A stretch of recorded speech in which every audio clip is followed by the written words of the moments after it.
저는 그 말로만 듣던 혁신도시 처음 왔어요. 전부 혁신도시 그 공무원 가정이에요? 아니요. 그냥 동네 분들이에요? 네. 아, 그렇구나. 제가 이제 홈페이지 들어가서 이렇게 알아보니까 원래 이 학교 이름을 가지고 오랫동안 이 동네에서 학교를 있었다가 폐교됐다가 혁신도시 들어오면서 다시 부활한, 맞아요? 네. 예? 아, 휴교했다가 이제 왜 학생이 없어서 휴교했는 것 같죠? 그랬다가 혁신도시 들어오면서 이제 사람들 다시 모이니까, 예, 저는 저 달서구 제일 끝에 살거든요.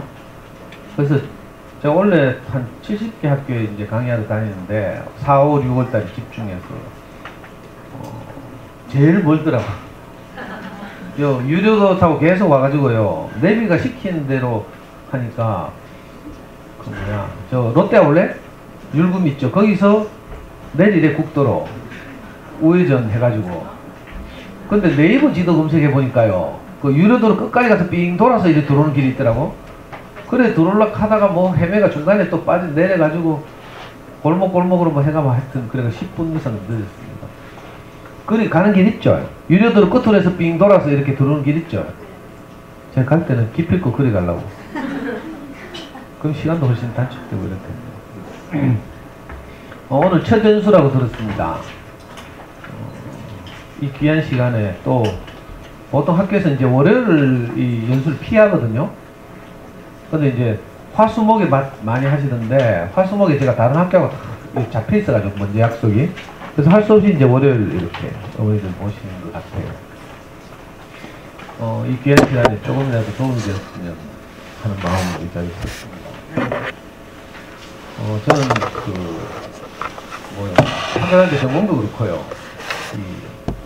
뭐 교육과 관련된 전공을 했든지 아니면 교직에 오르셨다든지 뭐 이런 경험은 전혀 없어요. 그런데 어떻게 이제 우리 어머니 앞에 이렇게 서게 되니까 좀 쑥스럽기도 하고, 항상 소개받을 때마다 막 하여튼 온몸이 간지럽고 막 이렇습니다.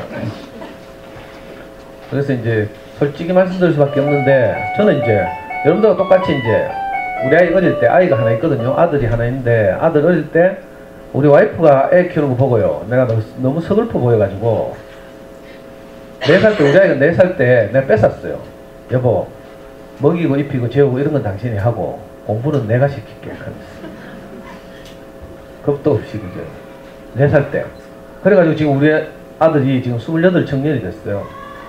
그러니까 저는 이론을 말하러 온 게 아니라, 물론 이제 제 경험을 성급하게 일반화시키면 안 되지만, 제가 아이를 직접 키운 이제 그 경험을 가지고 여러분들에게 조금이라도 도움이 됐으면 하는 마음으로 이렇게 왔습니다. 4살 무렵에 이제 그렇게 큰 소리 치고 아이를 뺏었지만 막상 대안은 없었어요. 우리 애가 하는 게 단지 제가 본능적으로 아니다 싶더라고. 쟤네가는 안 되는데 싶어가지고 아이를 뺏긴 했는데 저 대안은 없고 이래가지고 너무 답답했어요. 그래서 제일 먼저 이제 제 어린 시절 돌이켜봤죠. 제 어린 시절에 잘 양육을 받았으면 그대로 하면 되잖아요. 아주 쉽거든요. 그래서 이제 제가 어린 시절 이제 돌이켜보게 되는데, 안타깝게도 저는 제 초등학교 1학년 때 아버지가 돌아가셨어요. 옛날만 폐병 환자였는데, 요즘 뭐 폐병 병도 아니라 그냥 폐결핵, 백신 접종하면 되는데 옛날에는 안 그랬고요. 폐결핵 걸리면 약을 투약하잖아요. 오랫동안 투약하면 내성이 생겨서 더 이상 치유가 안 돼요. 그래서 돌아가셨는데, 이제 마지막에 시립의원에 이제 그 당시 시립병원에 계시다가 이제 치료 안 된다고 나가라 하더라고. 그래서 당탄 책방에 이제 와서 희망 없는 나날을 보내고 있었거든요. 그래서 아들 셋이 있는데, 특히 우리 형한테 이제 모든 희망을 걸고 밤마다 공부를 시켰어요.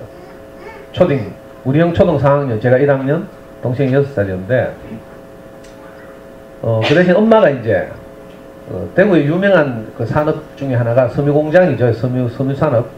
우리 엄마가 이제 섬유공장 노동자로 일하셨거든요. 그날도 엄마는 이제 2교대 밤일 나가고, 아버지는 밥상 펴놓고 형을 하드 트레이닝 시켰어요. 그리고 잠들었는데 새벽에 형이 막 울면서 동생들 깨웠어요. 막 울면서 막 일나라 하면서 아빠 죽었다. 그 당간센방에 진짜 일나 보니까 아빠 옆에 돌아가셨더라고. 그래가지고 우리 셋이 막 우니까 이제 주인집 할머니가 막 놀래가지고 뛰어오셔서 우리 셋을 주인집 방으로 옮기고 엄마 회사 연락하고 이래가지고 장례 일차가 진행됐거든요. 저는 어린 시절 하면 그 기억이 제일 먼저 떠올라요. 아버지 시신이 내 눈으로 목격한 그 장면. 트라우마죠, 트라우마. 그리고 그 후로 이제 엄마 혼자서 삼형제를 키우다 보니까 형편이 뭐 예상되겠죠. 공장 노동자로 일하면서 이제 우리 삼형제를 키우는 바람에 아주 열악하게 이제 어린 시절 보냈거든요.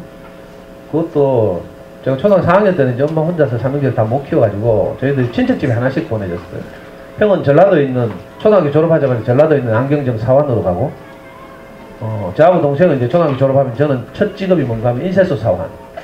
제 동생은 지우개 공장 노동자, 뭐 이렇게. 우리 삼형제 중학교를 아무도 못 갔어요. 저는 중고등학교를, 뭐 초등학교도 뭐 6군데가 돌아다녔지만, 중고등학교도 저는 못 다녔거든요. 저는 그래서 정말 자기주도 학습 전문가예요. 공장 다니면서 제가 검정고시 했거든요. 그러니까 제가 양육받은 경험이 없고 방치되다시피 해가지고 저는 절망적 초등 시절을 보냈어요. 하여튼 학교 가는 게 너무 막 공포스럽고 막 이랬는데 이 짧은 시간에 그걸 다 말씀드릴 수는 없고, 하여튼 아이 키우겠다고 큰 소리 쳤지만 내가 양육받은 경험이 없어요. 너무 답답하잖아요. 그래가지고 할 수 없이 그때 택한 방법이 대구에서 제일 큰 서점 무조건 뛰어갔어요. 그 당시엔 제일 서점. 지금은 뭐 교보, 영풍, 뭐 알라딘 다 내려와 있지만 교보 내려가가지고 제일 서적 가가지고 지하 1층에 가면 육아 코너가 있었는데 육아 서적 코너 가가지고요 진짜 거짓말 안 못하고요 닥치는 대로 육아 서적을 다 읽었어요. 왜냐하면 제 인생의 가장 큰 아쉬움이 뭐겠어요? 공부할 기회가 제대로 주어지지 못했다는 것. 그러니까 어때요? 내 자식은 내가 겪었던 아쉬움을 절대로 겪게 하고 싶지 않죠. 여러분들도 아마 그럴 거예요. 본능적으로 우리 아들은, 우리 딸들은 내가 겪었던 아쉬움을 겪게 하고 싶지 않다. 이런 참 간절한 마음으로 아이를 키우잖아요. 그러다 보니까 우리 엄마들 딸 낳으면 전부 피아노 보내더라고. 심지어 아들도 보내대. 그 피아노 막 다 치고 싶었죠. 근데 이제 피아노를 또 어릴 때 유복하게 자라서 피아노 경험 있는 엄마들은 발레를 보내고 이렇게. 이 소박하지만 내가 겪었던 아쉬움을 우리 아이들은 겪게 하고 싶지 않다 이거지. 저도 그래가지고 사실은 우리 애 잘 키우고 싶어가지고 제일서적 유아콘에 가서 제목에 영재 들어간 말하고 서울대 들어간 말 무조건 그런 책들 다 읽었어요. 그리고 뭐 온갖 잡지 섭렵하고 뭐 여성동화, 우먼센스, 뭐 주부생활. 그런데 뭐 가끔씩 교육 섹션 뭐 수능 그 당시 학력고사 전국 수석 엄마의 뭐 수기 뭐 이런 거 있잖아요. 그런 거 실리면 다 스크랩하고 이렇게. 근데 하다 보니까 신기하게도 제가 아무것도 몰랐는데 많은 요가서적들을 읽다 보니까 공통적으로 하는 말이 있더라고. 뭔지 알아요? 애가 공부를 잘하려면 어릴 때부터 책을 좋아해야 돼. 시시하죠? 여러분들 벌써 다 하는 이야기잖아? 근데 저는 그때 처음 알았어요. 그래가지고 와 바로 이거구나 하면. 근데 엄마들은 저처럼 이렇게 고생 안 하고 아주 쉽게 정보를 주고받대요. 우리 아이가 이제 학교 교사이기 때문에 제가 일찍 출근하잖아요. 그러면 제가 이제 아이를 어린이집 보내고 유치원 보내고 이런 거 다 했거든요. 어릴 때 보니까 그 왜 노란차 오잖아, 노란차. 그러면 처음에는 엄마들이 애도 처음 기관에 맡길 때 안 가겠다고 울고 막 하죠. 엄마가 안 떨어지려고. 그러니까 보통 전문가들이 조언이 뭔지 알아요? 기관을 신뢰하고 냉정하게 돌아서라 하거든. 차 태우고. 맞죠? 거기서 뭐 같이 울고 있겠다가는 이제 애가 이제 안 떨어지는 거라. 그 처음에는 보니까 엄마들이 냉정하게 돌아서서 자기 집으로 다 뛰어 올라가더라고. 근데 애들이 며칠 지나서 적응을 했어요. 그러니까 이제는 빠이빠이 하고 이제 좀 이따 오후에 또 만나 하고 막 헤어진 다음에 안 올라가 엄마들이. 거기 서가지고 노란차는 떠나고 없는데 거기 서가지고 자기들끼리 막 눈 맞추고 막 3, 4, 5 막 수다를 떨더라고요. 또 좀 있으니까 며칠 지나니까 이번에는 고학년 키울 것 같은 언니를 납치하더라. 언니 우리 집에서 커피 한잔 할래요? 하면서 그 서서 수다 떠니까 좀 다리도 아프고 이러니까 자기 집에 데리고 가가지고 이제 뭐 묻고 이러면서 자녀교육 정보를 유통하대요. 또 좀 있으니까 이번에 언니 집에 놀러 가면 돼요? 그렇게 하면 그 언니가 우리 집 청소 안 했는데 무슨 청소 검사하는 것도 아닌데 그래가지고 어렵게 그 언니 집에 건너가잖아요. 가면 이제 언니는 손님 왔다고 막 과일 깎고 커피 끓이고 하는데 구경 좀 할게요 하면서 제일 큰 애 방에 들어가잖아. 가가지고 막 스캔하죠, 스캔. 학습지 책상에 뭐 얹어져 있는지, 우리 집에 없는 전지 뭐 없는지 막 눈에 불을 켜고 스캔 쫘라락 하죠. 엄마도 이렇게 키워 애들. 정보를 유통하고요. 잘 알죠? 근데 아무도 저보고는 오빠 우리 집 와서 커피 한잔 할래요? 저도 분명히 노란 차를 제가 다 했어요. 그때 누가 저한테 그죠? 커피 한잔 주겠다고 했으면 제가 책 20, 진짜 많이 읽었거든요. 육아서적 뭐 지금까지도 거의 뭐 국내에서 발간되는 제대로 된 육아서적 다 읽고 있는데, 그러니까 제가 아는 게 얼마나 많겠어요. 다 알려줬을 텐데. 그리고 저는 또 초3 때는 잠순회가 생겼잖아요. 잠순회라고 들어봤어요? 전 잠순회 원조 멤버예요. 생길 때부터 들어가서 잠순회 오래 한 사람들 중에 제 대화명 모르면 간첩이에요, 간첩. 우리는 잠순회 방식 그대로 영어 뭐 잠순회 방식이 특별히 없지만 이른바 엄마표 영어 있잖아요. 우리 엄마표 영어 해가지고 지금 외국 기업에 취직해 있는데 작년에 대학을 졸업하고 외국 기업에 취직해 있는데 그 외국 회사에서 영어의 신이라고 불려. 내년에 또 불러주시면 사교육비 4천만 원 전략하는 엄마표 영어 공부법. 이 궁금하시면 내년에 또 불러주시면 됩니다. 근데 이제 그 자녀교육에서도 특히 초등 시절에 가장 중요한 게 뭔가 하면 책을 좋아하게 만드는 거예요. 그래서 제가 이제 처음 오는 학교에는 항상 이걸 주제로 해서 말씀드리거든요. 어머니도 생각보다 잘 들으신다. 귀가 지금 눈빛이요. 저하고 딱 마주쳐서 아주 잘 들으셔가지고 제가 또 왜 안 넘어가? 책읽기가 어린 시절 책읽기가 가장 중요하다고 했죠. 근데 이제 우리 가족은 좀 운이 좋았든지 저는 뭐 이제 교회 다니니까 제 식으로 이야기하면 하나님의 은혜든지 하여튼 우리 아이 4살 무렵에 제가 책 읽기가 정말 소중하다는 걸 안 그 시기와 비슷하게 우리 와이프가 학교 갔다 오다가 그 당시 버스 타고 오다가 달 쓰고 산다고 했죠. 서구정량 근처에 저 서점을 발견했어요. 어린이 전문 서점 하면서. 지금은 이제 망하고 없으니까 뭐 전화번호 적을 필요 없습니다. 그리고 요즘 엄마들은 어린이 서점 하면요 전부 전집 할인 매장밖에 몰라. 그게 어린이 서점인 줄 알아요. 안 그렇거든요.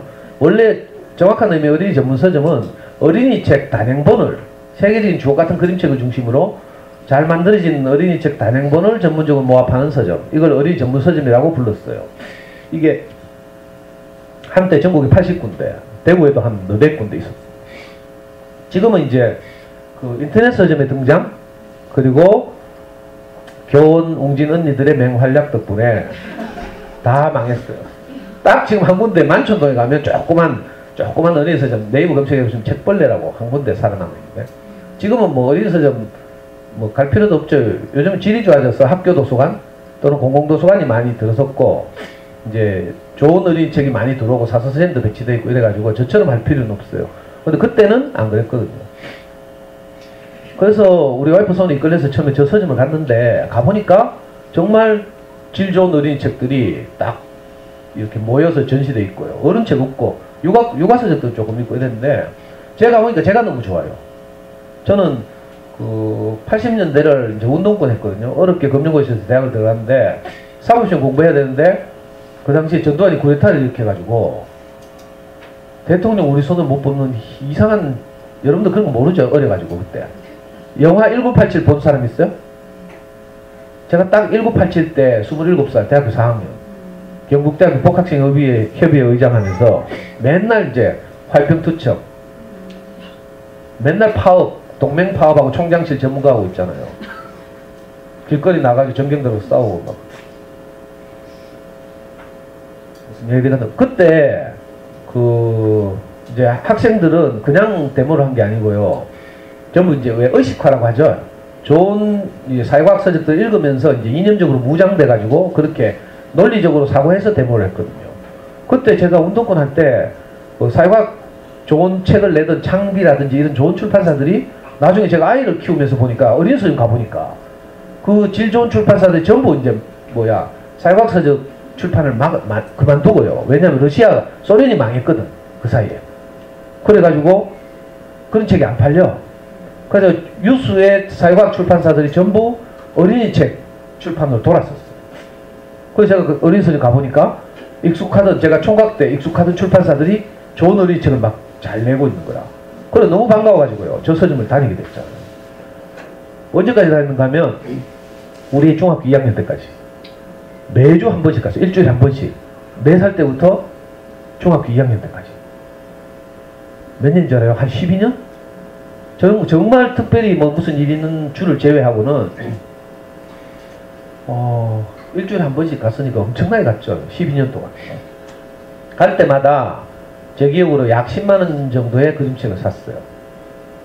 그래가지고 그 당시에 그림책이 5,000원, 6,000원 이렇게 했는데 사가지고 와서 아이에게 읽어주고 있잖아요. 또 아이 이제 좀 크면 지가 읽고 이렇게. 그리고 다 읽으면 또 서점에 가고. 이걸 12년 했다니까. 별로 놀라질 않네요. 학습지 12년이 아니고 우리 애는 뭐 사교육 그래서 하나도 안 받았어요. 근데 신기하게도 좋은 어린이책 읽으니까 이상한 일들이 일어나요. 참 신기하대. 어떤 일이 일어나는가 하면요. 인증샷이에요. 인증샷. 거짓말 아니라고. 이게 우리 애 5학년 어린이날이었는데 어린이날 되면 왜 이랜드 다 놀러가고 뭐 이러잖아요. 놀이공원 가고 이러죠. 근데 우리는 어린이서점 갔잖아. 어린이날. 그러니까 가니까 어린이서점에서 이벤트를 하는 거예요. 어린이날 왔다고 가족사진 찍어주는 이벤트. 그러니까 우리 와이프 갑자기 놀래가지고 있잖아. 쇼하고 있어, 쇼. 저한테 다정하게 손 얹고. 뭐. 우리 애는 쪽팔린다고 머리 지금 숙이고 있고. 그 당시에는 디카도 없었던 시대예요. 그래서 폴라로이드 카메라로 가족사진 찍어준 건데. 정말 지금 생각해도 참 자랑스럽고 또 행복한 시간이었어요. 이런 과정을 거치다 보니까 신기하게도 뭐가 자라는 거예요. 이게 마리아 몬테소리, 이탈리아의 유명한 교육학자 있죠. 마리아 몬테소리 여사가 한 말에 따르면 한 어린이가, 한 아기가 전인적 인간으로 성장하려면 3가지 영역의 균형 잡힌 발달이 필요하다. 신체 발달, 인지 발달, 정서 발달. 이 3가지가 균형감 있게 자라야 되는데, 예를 들어서 몸은 굉장히 커지는데 인지 영역이 발달하지 않으면 어떻게 돼요? 지적 장애져요. 무슨 말인지 알겠어요? 반대로 몸은 자라지 않고 머리만 막 굉장히 커지면 어떻게 돼요? 영재지 뭐 영재. 그래가지고 초등학교 가면 너무 시시해가 친구들 못 사귀고 있잖아요. 초등학생이 대학생들하고 놀아야 되고 막 이 비극이 시작된다니까. 영재들 좋은 줄 아는데 안 좋아요. 사회생활 못한다니까. 초등학생 나와야 되는데 지적 수준은 대학생 수준이야. 그러면요 대학 가야 된다니까. 우리나라 그런 애들 있죠 가끔. 그게 뭐 별로 행복한 거 아닌 것 같아. 그래서 이 3가지 영역의 균형감 있는 발달이 필요한 거죠. 근데 이제 신체 발달, 이건 이제 오늘 강의의 주제가 아니니까 생략하고요.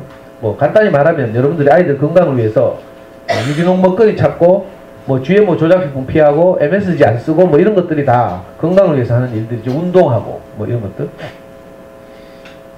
이제 우리 아이들 키우는 데 있어서 중요한 학습과 관련해서 이제 가장 중요한 것이 인지 영역의 발달이죠.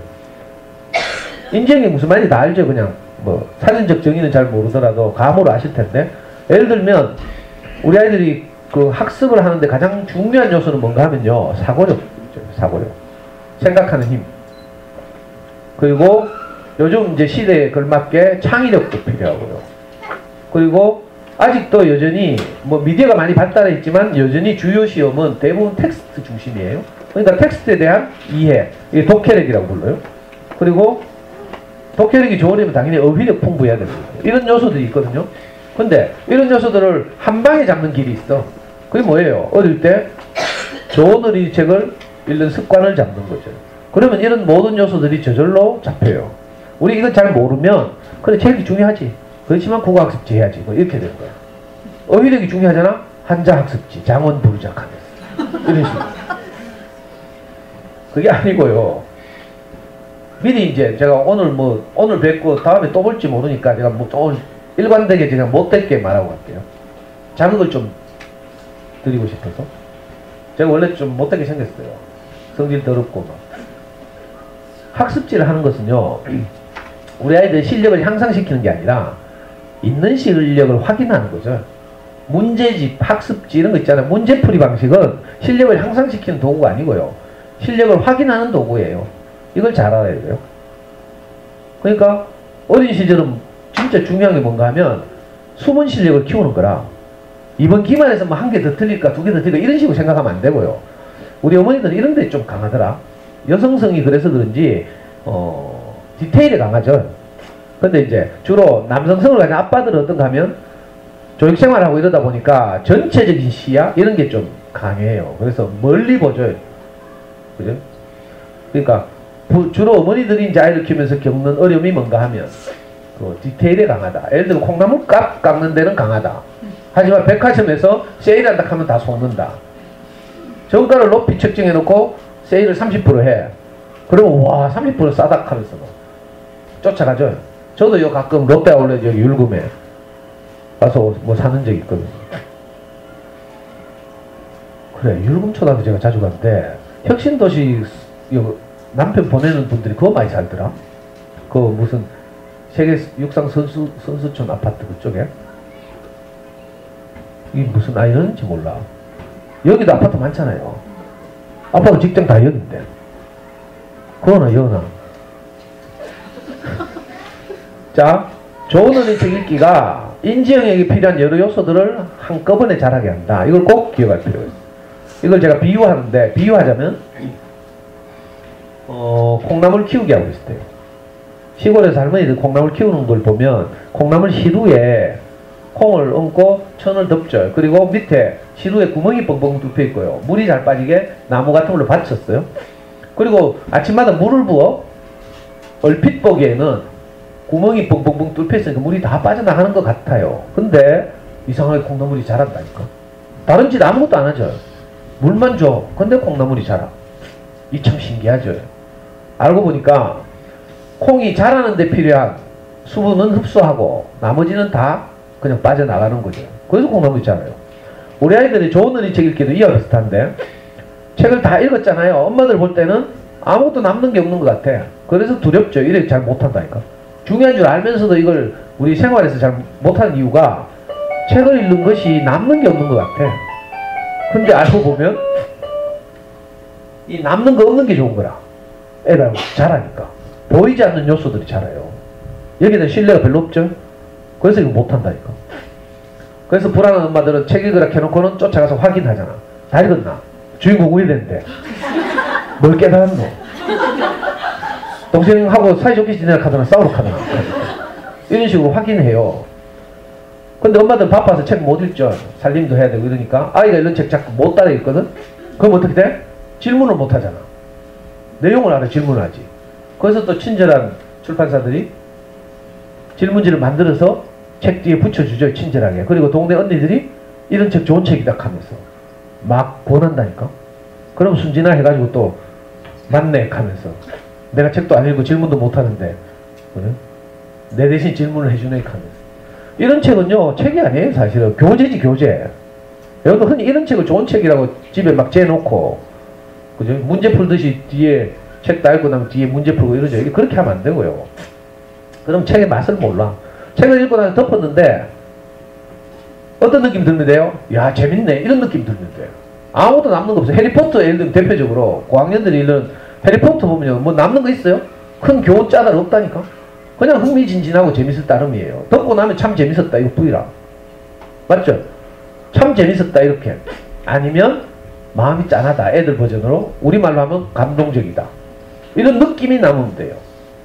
그러면 애들이 책을 좋아하게 돼요. 근데 이제 이렇게 안 되는 거죠. 왜? 우리가 불안하니까 애들 머릿속에 어릴 때부터 지식을 많이 집어넣어야 될 것 같은 두려움이 있죠. 그래서 이상하게 뭐 전집 무슨 이렇게 가는 거예요. 자, 좋은 어린 책 읽기는 학습에 필요한 요소들을 저절로 자라게 한다.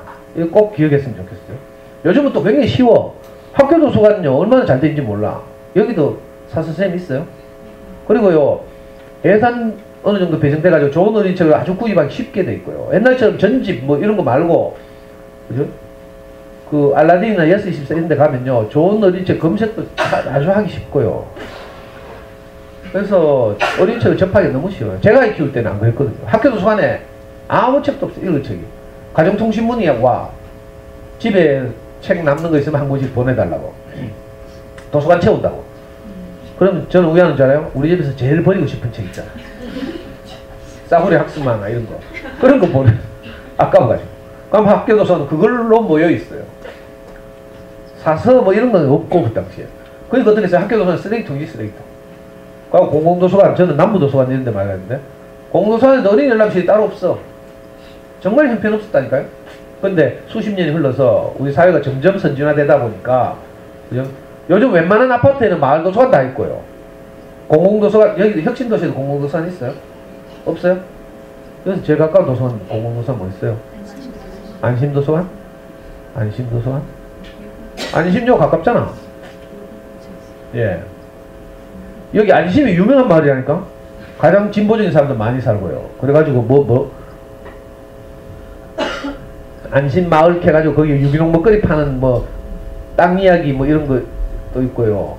소위 사회적 기업이나 마을 기업 이런 게 안심에 많이 들어와 있죠. 공동육아 이런 것도 거기서 많이 하고. 잘 모르시는구나. 하여튼 좋은 어느 책을 읽으면요 어떤 요소들이 자라게 돼 있어요. 여기는 신뢰가 필요한데 이게 잘 없는 거라 큰일이에요. 이게 어딘지 알겠어요? 아시는 분 있어요? 들리도록 좀 이야기해봐요. 서울 출신 없어? 이게 전부 대구 촌. 서울 사람들은 대구를 사람 사는 곳으로 안 여겨요. 아니 우리 애도 대학을 서울 가니까는 대구는 살 곳이 못 된대. 갈 데도 없고. 웃기더라. 이거 서울의 광화문 교보문고 앞에 교보문고 창립자 신영호 회장이 이 교보문고를 만들면서 이제 쓰는 거죠. 책은 사람이 만들잖아요. 근데 거꾸로 또 반대로 사람이 책에 영향을 받는 거라. 그래서 저렇게 쓰는 거죠. 사람은 책을 만들고 책은 사람을 만든다. 그죠? 우리가 아침 식사를 하잖아요. 그러면 몇 시간 흐르면서 그게 소화돼 가지고 내 생명이 돼요. 맞죠? 그 식재료가 어떻게 내가 되겠어요? 도저히 하나가 될 수 없는데 이상하게 그걸 우리가 먹어서 소화하면 어떻게 돼요? 당으로 변화해서 우리 생명이 돼요. 그 힘으로 우리는 하루를 살고 있어요. 자, 마찬가지로 이제 육체적 영역 말고 인지적 영역에서 우리가 좋은 어린이 책을 읽잖아요. 그러면 그 책이 내 안에 소화돼서 내가 살아가는 정신적 힘이 되는 거죠. 그래서 책에 영향을 받아요. 그래서 좋은 어린이 책을 읽기만 하면 영향을 받게 돼 있어. 우리가 따로 독후활동 안 해도 돼요. 안 그래도 우리 수학 공부 시키다가 뚜껑 자주 열릴 텐데 책 읽히다가 또 뚜껑 열리면 안 되겠죠. 저는 미리 말씀드려요. 이 짧은 시간에 제가 아이를 키우면서 제가 얼마나 많은 실패와 좌절을 경험했는지 이거 다 생략해요. 왜냐하면 시간 너무 귀하니까 제가 뭐 애 잡은 이야기만 해도 밤새 할 수 있지만 저는 특별히 애 수학 공부 시켜보니까 내가 사이코구나 이걸 알게 됐어요. 여러분들도 애 키우다 보면 사이코 아니에요? 우리 다 충동 조절 장애 있잖아. 그죠? 저는 애 수학 공부 시킬 때 우리는 이제 공부를 잘한 편이었어요. 그래서 잠수내 수학 전공자들이 저한테 조언하기를 명예가 아깝다고 이렇게 공부시키라 하면서 그래가지고 학교 교과서 수준의 그 학교에 맡기고 우리 애는 이제 집에 오면 시화 과정까지 좀 어려운 문제를 시중에 나오는 문제집 수학 문제집은 이제 교과서 수준 1단계부터 5단계까지 나오거든요. 5단계는 경시대회 수준. 이래가지고 좀 어려운 문제를 가지고 하루에 4문제씩 매일 푸는 습관을 들였어요. 그리고 그 모든 문제를 4문제씩 풀잖아요. 그걸 다 풀이 과정을 노트에 정리한 거야. 초등 고학년 때부터. 이 과정을 쭉 했는데 저는 성질이 급하거든요. 채점하는데 한 틀리잖아. 그럼 애 옆에 있죠? 그럼 바로 정신 안 차리나 하면서 머리 쥐어받고 발로 차고 막. 근데 여러분들 해봤죠? 머리 쥐어받고 발로 차다 보면 또 열 더 받잖아. 좀 이따 한 문제 더 틀려. 4문제 중에. 그럼 어떻게 되겠어요? 머리 쥐어고 발로 차다 안 되면 채점하는 문제집 뚫뚫 말아가지고 머리 한 대 내리치다가 막 그러면 화가 화를 부르죠? 더 열받으면 어떻게 돼요? 처음에는 이게 아닌데 싶어가지고 막 멈추고 싶지만 그때부터 이미 충동 조절 장애가 시작돼요. 그래가지고요 내 친걸음에 문제집 째뿌고 있잖아. 니 같은 건 공부할 자격도 없어. 쓰레기통에 몇 장 째가 처박줘요. 그래 꺼져라 이 새끼야. 근데 이 증세는 2시간 지나면 맨정신 돌아와. 그러니까 여러분들 어제 저녁에 애 잡았다고 오늘은 꼭 상담 받으러 가봐야지 뭐 정신과 안 가도 돼요. 가도 대책이 없어. 정신과 가서 뭐 투약 뭐 항우 우울제나 신경안정제나 이런 거 투약하려면 풀타임 사이클 해야 되거든. 근데 우리가 아이를 키우면서 겪는 이 질병은 파트타임 사이클이에요. 언제 발작할지 몰라. 보니까 엄마들 보니까 주로 명절 직후에 아니면 오전에 시어머니 전화 받은 날 이런 날 좀 위험하더라고. 그러니까 근데 이건 2시간 지나면 제정신 돌아오기 때문에 그죠? 그럼 어떻게 해요? 또 애 자존감 낮아질 때도 낮아졌는데 쫓아가서 자존감을 회복시켜야 되잖아.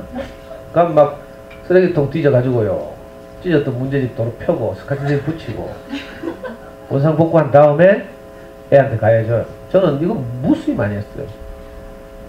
침대에 자러 들어간 기분 꿀꿀하게 해서 울면서 자러 들어간 애 침대 머리맡에 제가 무릎 꿇고 이제 아까는 아빠가 미쳤나봐. 우리 아들 잘못한 거 하나도 없는데 아빠가 불안해서 그랬어. 아빠가 지금 목사님 말씀 열심히 듣고 인간돼 가고 있으니까 조금만 기다려줘. 이 말을 무수히 많이 했어요. 그러니까 이런 거 다 생략하는 거예요. 잘난 척 한다고 보지 마시고 훨씬 더 많은 실패를 했지만 그렇지만 저는 포기하지 않았어요. 보통 엄마들 세계에서는 이렇게 애 잡게 되죠. 속상하죠. 그럼 고학년 키운 언니들이 뭐라 하는 줄 알아요? 그 카다 애하고 관계 나빠진대. 차라리 학원 보내라. 이렇게 하니까. 그러면 학원 보내고 나면 관계 좋아지나? 똑같아요. 관계 나쁜 건 똑같고 애가 어디를 어려워하는지 진도를 어디 나가는지 이런 거 이제 엄마 손을 떠나가지고 초등학교 시절에 이거 굉장히 위험한 짓이라니까. 그러니까 실패하더라도 아니 빌면 되지 미안하다 하고 아, 애들도 다 알아요. 오늘 우리 엄마 울면서 막 또 막 뺨 비비면서 우리 딸 사랑해 하고 막 잘못해서 개놓고 그러면 애들이 엄마가 와서 울면서 사과하니까 마음이 좀 풀리잖아요. 근데 애들 속으로 다 알아요. 내일 아침에 내 깨울 때 또 고함 지를 거 뻔하고. 그러니까 너무 막 무슨 열심히 되려고 하지 말고 좋은 엄마 되려고 할 필요 없어요. 좋은 엄마 필요 없어요. 여러분들은 전부 좋은 엄마 이데올로기에 빠져가지고 그 불가능한 일을 하는 거라. 저주라 저주 그게. 저주가 뭔지 알아요? 그리스 로마 신화에서 나오는 저주는 불가능한 것을 하려고 시도하는 행위. 이게 제 저주예요. 시지프스의 저주 들어봤죠? 저주하면 그리스 로마 신화의 시지프스의 저주거든요. 시지프스가 까불다가 제우스한테 벌을 받았잖아요. 벌은 아주 간단했어요. 언덕 위로 바위를 굴러 올리는 거라. 그래서 시지프스 생각해 아이고 이것 좀 했겠지. 근데 바위를 언덕 위로 굴러 올리면 어떻게 돼요? 또 굴러 내려오거든? 그럼 또 굴러 올려야 돼. 이걸 평생 하고 지금도 하고 있어요. 이게 저주의 내용이라. 여러분들이 좋은 엄마가 되려고 하는 것은 시지프스가 바위를 굴러 올리려고 하는 거하고 똑같다. 이게 저주죠. 불가능한 것을 하려고 하는 시도가 저주라니까? 저주가 딴 게 아니에요. 그러니까 좋은 엄마 필요 없고 그냥 엄마면 돼. 엄마. 아니 친엄마 아니고 누가 화를 내고. 안 그래요? 저는 애 정말 소중했다니까?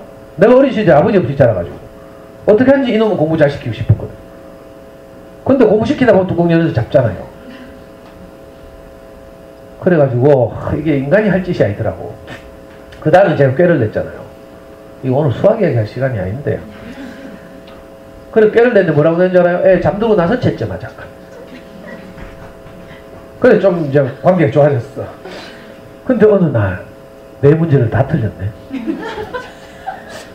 내가 어떻게 할게요?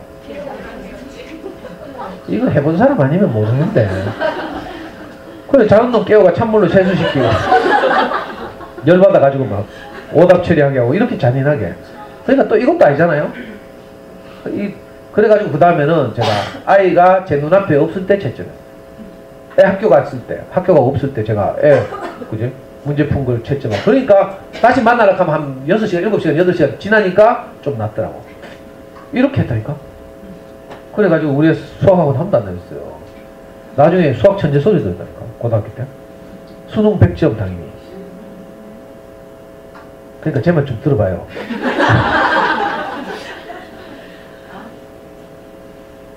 그러니까 우리는 다 아이를 키우는 과정에서 많은 어려움을 겪는다. 왜? 불안하니까. 어떻게 하면 이놈이 자라서 행복하게 될지에 대해서 우리는 앞이 안 보여요. 이 소경이죠, 소경. 육신적으로 우리 눈 뜨고 뭐 운전도 하고 다 하지만 이놈이 어떻게 자라서 어떻게 돼야 행복한지 몰라. 그래서 일단 공부라도 잘 시키고 보자. 좋은 대학 가면, 좋은 직장 취직하면 혹시 행복할 가능성이 좀 높아지지 않을까. 이런 소박한 생각을 하는 거죠. 근데 그게 아니고, 자, 제가 다 생략해요. 너무 뭐 하여튼 어머니들 잘 들어주시니까 하고 싶은 말이 많긴 한데 다 생략하고요. 이렇게 해서 우리 아이가 쭉 어린이 선생님 다니면서 좋은 어린이책을 계속 읽었어요. 거짓말 안 보태고요. 일주일에 항상 일주일에 10만원 정도의 돈을 어린이 선생님에 갖다 바치고 좋은 어린이책을 사서 꾸준히 읽고 이걸 계속했어요. 물론 저는 이제 나중에 그게 계기가 돼서 이제 자녀교육 강의를 하게 됐는데, 실제로 우리 중학교 2학년 때쯤 그 서점이 이제 경영이 어렵게 됐어요. 그 당시에 그 아까 말씀드린 인터파크, 알라딘, 예스24 이런 게 생기고, 또 동네에서는 교원 웅진 언니들이 계속 하고 뭐 이래가지고 어린 선생님이 굉장히 어렵게 돼가지고 어떤 하루는 어느 날 하루는 이 어린 선생님 주인이 저보고 서점에 온 엄마들 대상으로 강의를 좀 해달래요. 책 읽기의 중요성에 대해서. 그래서 제가 그동안 받은 도움이 너무 크잖아요. 그래서 고마워서 당연히 은혜를 갚는 마음으로 그렇게 하겠다고 했어요. 중학교 2학년 때. 그때 12명인가 엄마들이 제 강의를 들어왔어. 근데 엄마들이 너무 좋아하는 거야. 그래가지고요. 그 상설 강의가 됐잖아요. 어린이 서점 망하기 전까지 10년 이상을 제가 매주 금요일마다 저 어린이 서점에서 엄마들 대상 강의를 했어요. 나중에 소문이 나가지고 옛날에는 저 우리 고등학교쯤 되니까 범어동에서 막 수성 엄마들 얼마나 많이 오는지 뭐 그 조그만 서점에 그래? 바닥에 신문지 깔고 강의 듣고 이랬다니까. 근데 그 어린이 서점 문을 닫았잖아. 그래 안타까워서 그 강의를 지금 우리 연구소에 가지고 와서 제가 지금도 매주 금요일만 되면 그 공개 강의를 하고 있어요. 학기별로 주제를 정해가지고 한 학기는 엄마표 영어 공부법, 한 학기는 생명을 살리는 수학 공부, 한 학기는 행복한 책 읽기 이렇게. 그러니까 한 학기 동안 할 강의를 제가 오늘 이 2시간 동안 축약해서 지금 말씀드리려고 하니까 제가 말도 빠르고 이제 생략하고 막 이런 거예요. 저는 저희고 꾸준히 자란 결과가 어느 날 나타났어요. 저는 사실은 초등학교 시절에 무슨 결과를 보고 아이를 키운 게 아니거든요. 옛날에 우리 대구시 교육감님이 바뀌면서 그때 당시 바뀐 교육감님이 가장 중요하게 생각하는 화두가 창의력이었어요. 그래서 취임하자마자 제1회 초등학생 창의력 경진대회를 열었거든요. 대구 시내에 그때 초등학교가 190개 있었어요.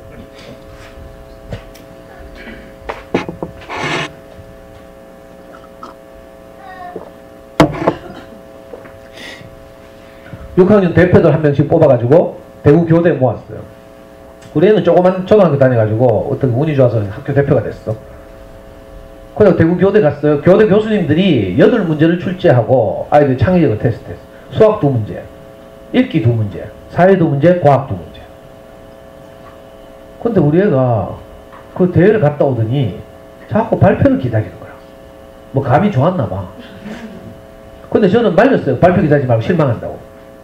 왜냐면 대구에서 내노라 하는 똑똑한 애들요, 경북대학교 수학과학 영재교육원이 있거든. 그 당시에는 이제 교육청 영재교육원 이 제도가 없었어요. 국회에서 그게 통과된 게 2000년인가 이런데 그 전이었거든. 아니다, 2000년대 중반쯤 영재교육법이 통과됐어요. 그래가지고 지금은 이제 교육청 영재교육원도 있고요, 영재학급도 있고 뭐 이렇죠. 근데 그 당시에는 가장 똑똑한 애들이 경북대학교 영재교육원. 그래서 경북대 교수들하고 주말마다 만나서 수학과학 사사받고 뭐 이런, 거기 있는 애들이 전부 출전했잖아, 학교 대표로. 그러니까 우리 애가 어디 뭐 명함을 내밀겠어요? 아무 사교육도 안 받았는데. 근데 자꾸 발표를 기다린 거야. 그래서 제가 우리 아들 위로를 했죠. 괜찮다 하면서. 아빠는 니들 지금 초등학교 때 성과를 보고 키우는 게 아니라 나중에 수능 때 전국 수석하면 된다. 진짜로 제가 그렇게 목표를 키웠어요. 나중에 옛날에 잠순에 글도 그렇게 썼고, 제가 진짜 겁도 없이 있잖아요. 우리는 전국 수석을 노리고 있다 하면서 잠순에 진짜 글도 그렇게 썼다니까. 근데 발표가 나는 데 있잖아요. 우리 몇 등인 줄 알아요? 예? 1등 하면 소설이고 5등 했어, 5등. 근데 1등 한 명에게 금메달, 2등 3명에게 은메달, 5등부터 9등까지 동메달. 우리 동메달, 동메달. 보여요? 이 동이잖아, 동. 그 뭐야. 우리 애가 작년에 대학을 졸업하고 이제 해외 취직했어요. 그래가지고 제가 애 방을 내가 쓰려고 방 정리하다가 이걸 발견했잖아. 그래가지고 작년 1학기까지는 강의 때 이거 못 보여드렸어요. 근데 저거 발견하고 아이고 이거 인증샷으로 좋다 싶어가지고 제가 바로 찍었잖아. 신기하죠? 아니 그때 나온 지금 뭐 시간만 많으면 수학 문제도 가르쳐주고 이럴 텐데 수학은 후내년에 불러주시면 읽기 문제에서 어떻게 나온 줄 알아요? 성경에 보면 어떤 엄마가 어떤 젊은 엄마 둘이서 애기 하나를 데리고 솔로몬에게 찾아와요. 이스라엘에서 가장 지혜로운 왕이 솔로몬이거든요. 솔로몬이 찾아와서 서로 자기 아기라고 우기는데 양보가 안 돼요. 그래서 친자를 가려달라고 솔로몬을 찾아왔어요. 솔로몬이 뭐 생찌랄 해도 안 되는 거라. 둘 다 지 아기라고 우기니까. 그래서 마지막에 어떻게 했어요? 뭐라고요? 다 아시네? 애를 반토막 내가지고 나눠 가지라 했어요. 그랬더니 친엄마가 깜짝 놀래가지고 저 여자 주세요 이렇게 된 거야. 근데 그녀는 어떻게 했어요? 막 좋다고 막 그렇게 하셨던 거야. 그래가지고 솔로몬이 딱 찾아낸 거죠. 자, 이 긴 지문을 딱 주고요. 애들한테 뭘 묻는 줄 알아요? 네가 만약 솔로몬이라면 친엄마를 어떻게 찾아줄 것인지 생각나는 대로 써라. 이렇게. 정말 이건 사고력이 뛰어나야 되죠. 논리적 사고가 뛰어나야 돼. 예를 들어서 뭐 제비 뽑는다 이렇게 하면 감점이지. 어떻게 해서 논리적으로 친엄마를 찾을 수 있는지를 쓰는 거라. 그러니까 이건 창의력도 있어야 되고요. 사고력도 있어야 되고요. 책도 많이 읽었어야 되고. 맞죠? 그래서 이런 문제들이 나온다니까. 예를 들면. 근데 우리 애가 아무것도 안 했는데 있잖아요. 좋은 어린이집을 꾸준히 읽고 자랐는데 아까 말씀드린 이런 요소들이 자라는 거라. 이 외에도 많은 흔적들이 있지만 다 생략해요. 그래서 어머니들 제가 설득하고 싶었어요. 초등학교 시절에 엄마들 불안하니까 자꾸 딴 거 해. 사교육. 사교육이 나쁘다는 거 아니에요. 근데 더 중요한 게 있어. 학습지 뭐 이것저것을 하는 것보다 훨씬 빨간 펜보다 500배 중요한 게 있다니까. 근데 엄마는 이걸 놓쳐요. 그래서 너무 안타깝더라고. 왜냐면요. 여러분들 아니 우리 엄마들 앞에 우리 제일 앞에 앉은 엄마 보니까 아니 우리 애하고 비슷해 보인다 나이가. 왜 이렇게 어려 보여요? 20대 맞죠? 30대요? 그래요? 얼굴이 동안인가? 와 아니 요즘 그러면 엄마들 이렇게 어려 보이면 다 수능세대네 수능세대. 맞아요? 대부분 수능세대죠? 40 넘어가면 모를까 학력고사 세대. 수능이 20년대 그래 20년. 자 제가 지금 14년 전부터인가 이제 엄마들 상대로 강의도 하고 상담도 하고 이렇게 했는데 그때 엄마들도요 지금 여러분들처럼 책이 중요한 거 다 알았어요. 그래가지고 다 물어보니까 알더라고. 근데 문제는 이 머리로 하는 거야. 머리로. 책 읽기 중에서 안다는 것도 여러 수준이 있어요. 머리로 아는 것과 가슴으로 아는 것 또 몸으로 아는 것. 몸으로 루틴화되어 있는 사람들은 저처럼 그냥 일주일만 지나면 서점 가. 요즘 말로 하면 엄마들이 도서관에 가듯이 이렇게. 이게 이제 그죠? 제대로 아는 거죠. 제대로. 근데 대부분이 안 그래요. 실제로 수능을 치러 가보면 여러분들 아직 아기들이 어리니까 이제 수능고사장부터 제가 이렇게 거꾸로 필름을 돌리는 거예요. 우리 아이들 커서 수능고사장 간다고 쳐봐요. 아이들 인생에서 가장 중요한 게 수능인데 첫 교시가 국어예요. 8절지로 16쪽의 문제가 출제돼요. 듣기평가 조금 빼고 나면 태산 같은 지문이 주어져요. 그래서 제가 빨리 지문 읽고 오면 문제 달랑 3문제 달려있어요. 3문제 낑낑거리면서 겨우 풀고 페이지 넘기면 안도의 한숨을 내쉬면서 넘기지만 다음 페이지에 뭐가 있어요? 또 태산 같은 지문이 있어요. 우리말로 돼 있잖아. 덮어놓고 자지도 못해. 수학 같으면요 쳐다보다 대책이 없잖아. 그러면 그 엎어놓고 자기도 하는데 이 우리말로 돼 있어가 혹시나 알랑강 싶어가지고 끝날 때까지 뒤적거리고 있죠. 아니 한 교실에 30명이 수능을 치잖아요. 감독 들어가 보면 진짜로 한 교실에 한두 명이 시간 내 문제를 다 풀어. 그리고 OMR 카드에 마킹하고 가져가 수험표 뒷면에 정답 옮겨 적어야 되거든. 저녁에 가채점 해야 되니까. 한 교실에 한두 명만 이게 가능하다니까. 책이 그렇게 중요한지 다 알고 아이를 키웠는데 나중에 보면 다 읽기 능력이 부족한 거야. 시간 부족. 그래서 보통 7문제에서 10문제씩 부족해요. 그럼 어떻게 급하니까 찍어야지 이제. 찍는 법도 배워가죠. 한 줄로 찍으라. 자기가 골랐던 정답 번호 제일 적게 나온 거 그 번호로 두루룩 찍으라 하죠. 참 안타까운 일이에요. 다 책 읽기가 중요하다고 알았는데 이상하게 읽기 시간이 부족하다는 거. 이 딜레마죠. 아주 중요한 문제를 제가 이야기하고 있는 거예요. 근본적으로 뭔가 잘못되어 있다. 자, 이 아이들 필름을 돌려서 고등학교 1학년으로 한번 내려볼게요. 고등학교 딱 들어가면요, 아이들이 가장 소중한 시간이 뭔지 알아요? 자기 공부 시간이죠. 뭐 설명을 듣고 수업을 나가는 이런 시간이 아니고 지가 공부하는 시간이다. 이게 자기 주도 학습이 중요한 거죠. 고등학교 때는 야자와 주말인데, 야자 시간에 애들이 다 뭐 들고 있어요? 수학의 정석 들고 있어요. 공부 좀 하는 애들은. 공부 못하는 애들이 꼭 뭐 수학의 정석은 뭐 날갔니 뭐 이렇게 하고 있지. 공부 제대로 하는 애들은 지금도 수학의 정석 들고 있다니까. 실제로 우리 애가 그 고등학교 가서 동기들 610명이 1학년 610명이었는데 사립 고등학교 가서 그 중에 한 50명인가를 성적순을 뽑았어요. 그래가지고 심자를 시켰어. 심야 자율학습. 보통 일반 야자는 이제 7시부터 9시까지, 심자는 9시부터 11시까지. 우리 아이 다니는 학교에서는 50명을 뽑아가지고 따로 독서실에 독서대 하나씩 주고요. 칸막이. 그리고 하얀 벽에 칠해놓고 막 정신병동 같이 해놓고 거기 성적순으로 집어넣는 거라. 9시 돼가지고 애들 일제히 가방에서 공부 잘하는 애들 꺼내는 책이 뭔지 알아요? 다 수학의 정석. 무슨 말인가 하면 고등학교 가면 따로 책 읽을 시간이 없다는 뜻이에요. 50에서 60%는 수학 공부해야 되고요. 한 30% 요 공부해야 돼요. 나머지 20%를 사탐, 과탐 해야 되는 거라. 그 따로 책 읽을 시간이 없어요. 그래서 고등학생 엄마들이 저한테 상담하러 오면 제가 할 수 없이 위로하는 말이 다른 공부 다 교과서 하잖아요. 교과서가 읽기예요. 이렇게밖에 위로 못한다. 교과서 위에 학교 공부 위에 따로 책 읽을 시간이 없죠. 입시 때문에. 우리 애는 그랬어요. 중3 때까지 열심히 책을 읽었는데 고등학교 가서부터는 입시 공부해야 되니까 책을 읽을 시간이 따로 없더라. 자, 중학교 때로 내려옵니다. 중학교 때는 뭐 애들이 뭐라 해요? 내 인생 내가 알아서 할게 엄마. 여름도 아직 실감이 안 날 거라. 문 닫고 더 가쁜다니까? 엄마가 뭐 좀 캐볼락 하면 있잖아요. 문 쾅 닫히는 소리가 나. 연속극이 나오죠. 그러면 그 문을 쳐다보면서 다리 풀려가지고 스스로 주저앉잖아. 많이 봤죠? 어디서? 드라마 같은 데서. 이게 현실이라니까? 내 인생 내가 알아서 할게 엄마. 이렇게 한다. 저도요, 우리 중학교 때 한 패보려고 있잖아요. 어느 날 내가 초등학교 때처럼 열받아가지고 뚜껑이 열려가지고 이 새끼가 하면서 막 옷 입을 다 내가 한 대 확 집어갔잖아.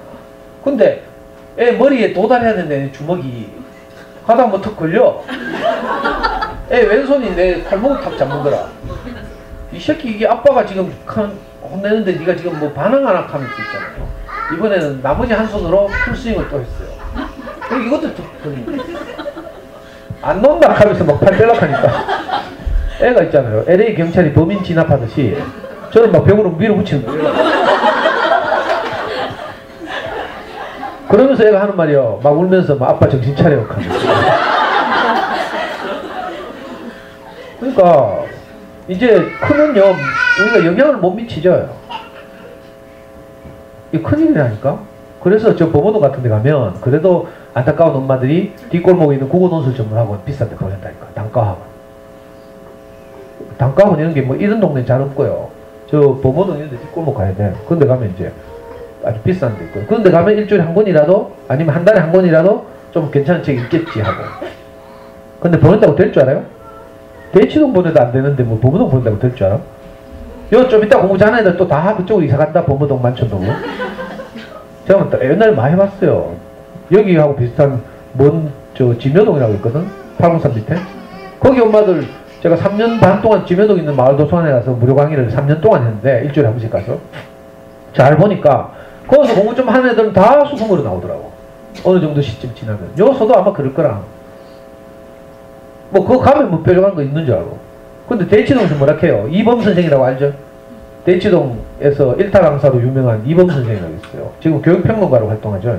책도 많이 내고 TV도 자주 출연하고 유튜브 강의도 많아요. 이분이 하는 말 들어보면 뭐라고요? 대치동 오는 아이들의 95%는 전기세 내려온다. 다 들어봤죠? 햇살 있고 유전자 좋은 5%는 도움이 좀 된다. 이렇게. 그러면 우리 어떻게 생각해? 그래 바로 5%가 우리 아이야. 5%라니까 5%. 이게 쉬운 건지 알아요? 그럼 국어노술 전문학원 뭐냐 배워갈 수 있나? 아이들은 그 시간에 뭐 배우는지 알아요? 멍 때리는 기술을 배운대요. 그러니까 어릴 때 습관이 안 되면 이게 힘든 거죠. 다시 고학년으로 내려왔어요. 오늘 고학년도 있어요? 통합이에요? 저학년 아니고 오늘 통합이에요? 고학년 되면요, 체계교육하면 있잖아. 엄마, 아직은 좀 고학년이면 좀 무섭잖아? 엄마 좀 말빨 먹히죠? 체계교육하면 애들 다 뭐 들고 있어요? Y 들고 있죠?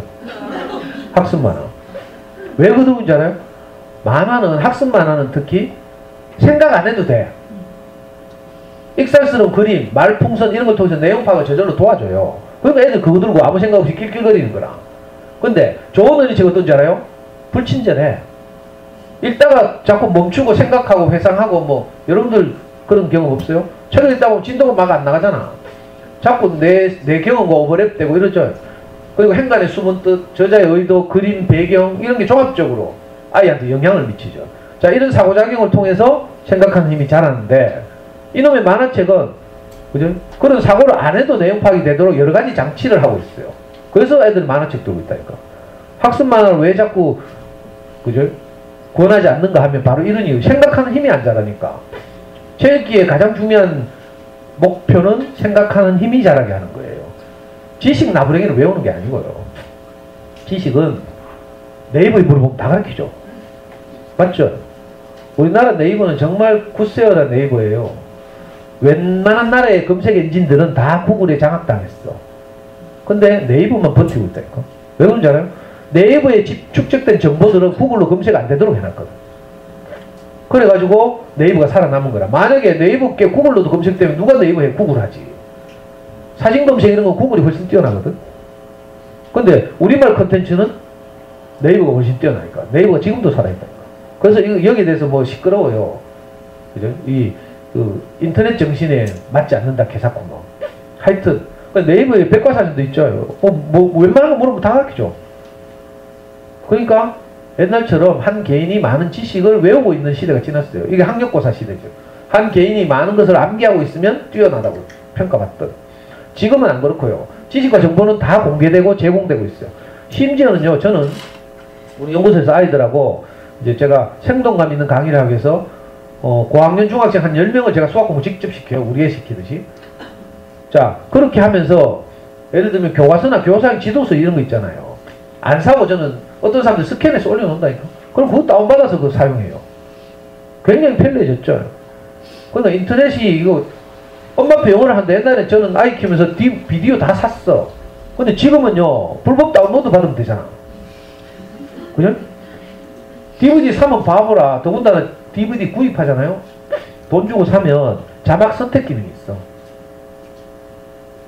이거 엄마표 영어 할 때가 아니구나. 그 DVD 보여주다가 엄마 없으면요, 한글 자막 띄우고 본다니까. 그래서 엄마표 영어를 할 때 DVD는 반드시 불법 다운로드를 받아야 한다. 그리고 다운로드 받은 다음에 자막 파일을 지우면 되죠. 끝이 SMI로 끝나는 거. 예를 들면 겨울왕국을 다운받는다. 겨울왕국.miv 또는 겨울왕국.nkv 이거는 동영상이에요. 거기에 세트가 쌍으로 나오는 게 겨울왕국.smi. 요 SMI가 자막 파일이에요. 그 자막 파일 지우면 되지. 그럼 애들 절대로 자막 못 봐. 듣기 시킬 때 이렇게 하는 거예요. 무슨 말 하고 있나 지금? 그래. 그래가지고 할 수 없이 엄마들이 애들 와인이나 들고 있고 이러니까 안타까워서 뭐 해요? 주니어 플라톤 부르거나 또 뭐 있지? 한눈이 독서 연습? 이런 거 시키거나 하고 있죠? 그거 하면 그래도 한두 권이라 읽을까봐. 좋은 어린이책 어떤 건지는 모르고. 어릴 때는 동네 언니 시킨 데는 무조건 뭐 전집 사재했고. 빤하죠? 초등 저학년 때 내려오면 다 학습자고 있어요. 싱크비. 아니면 뭐 언니들이 권하는 빨간 펜. 아니면 장훈한자. 장훈한자 이런 걸로 특정한 브랜드를 내역하면 안 되지. 근데 아까 초반에 말씀드린 것처럼 학습자 하는 것처럼 바보짓이 없어요. 초등 시절에. 불안해서 시키는 거지. 지금 당장 이번 기말고사에서 한 개라도 더 맞추려고.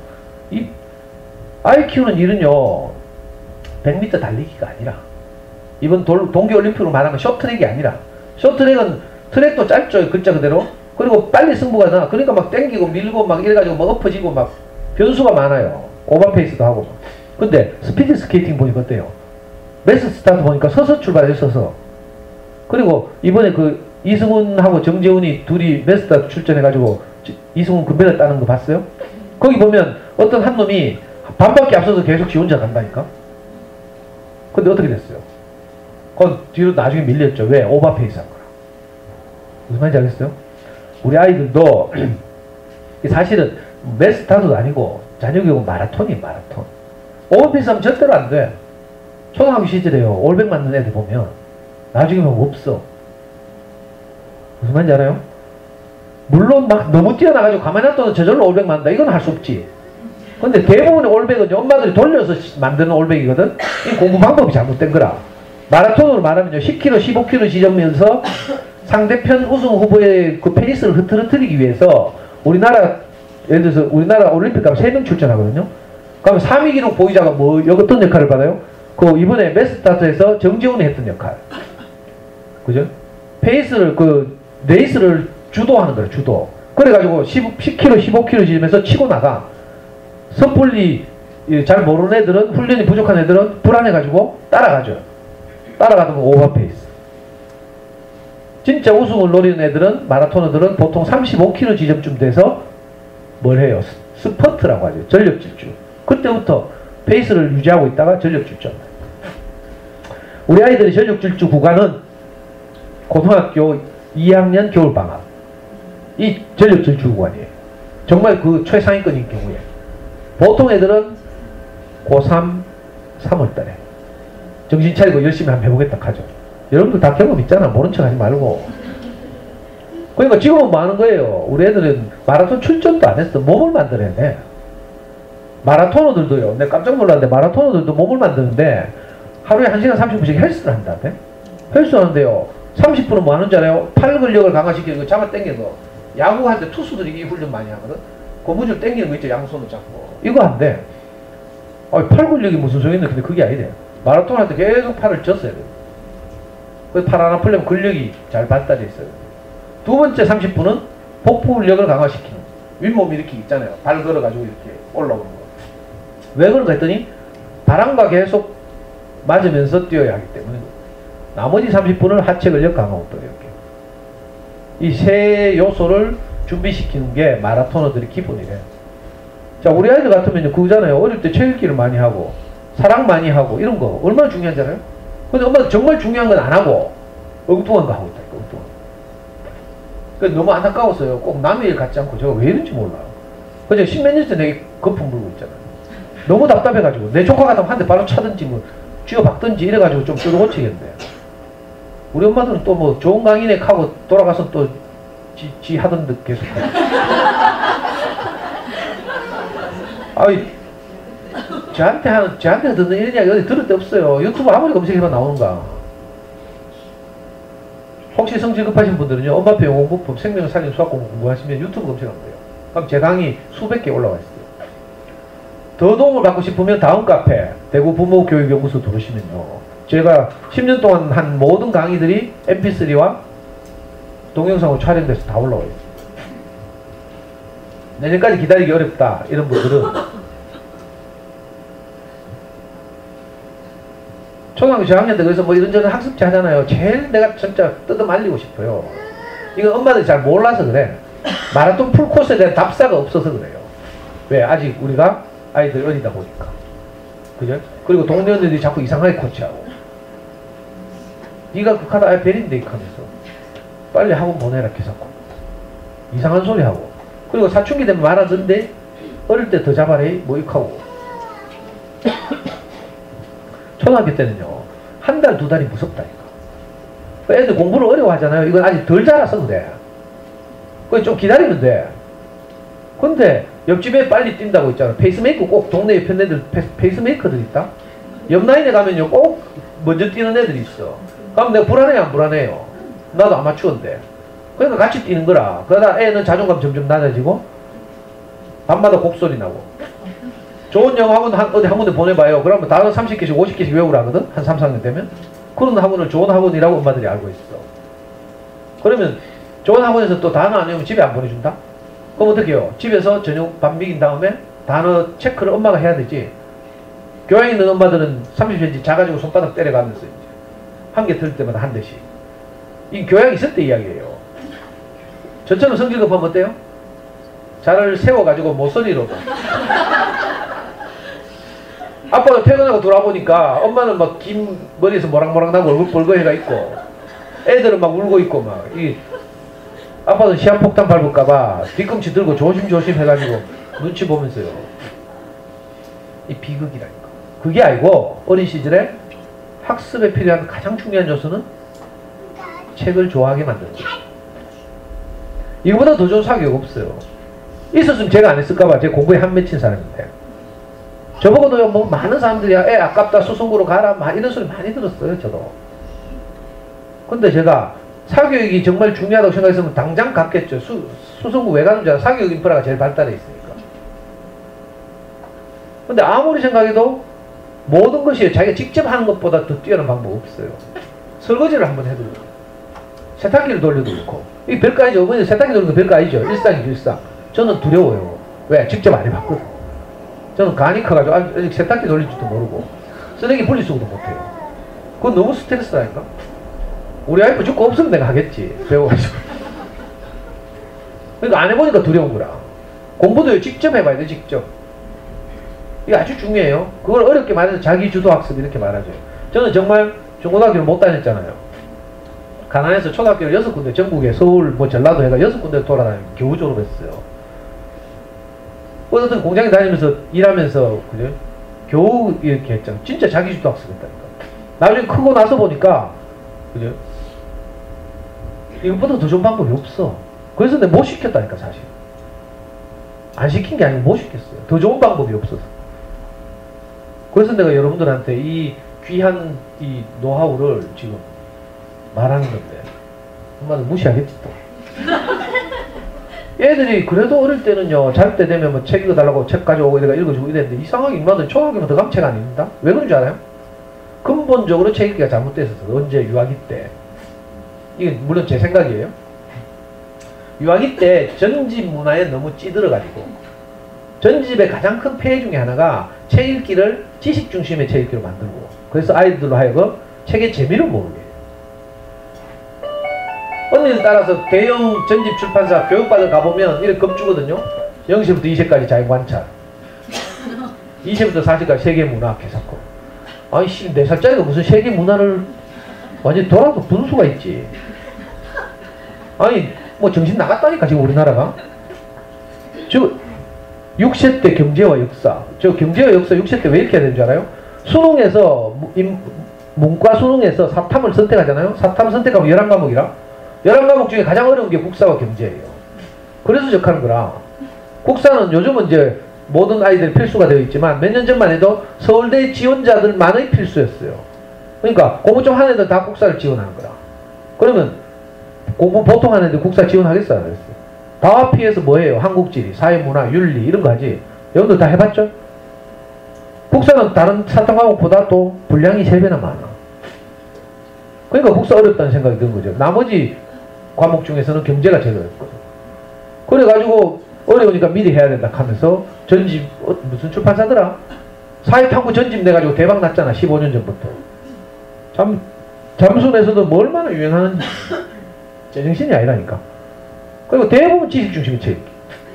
가끔씩 창작 전집 뭐 괜찮은 거 있긴 하지만 이런 것도 대부분 뭐 기계 성우로 더빙 해가지고 있잖아요.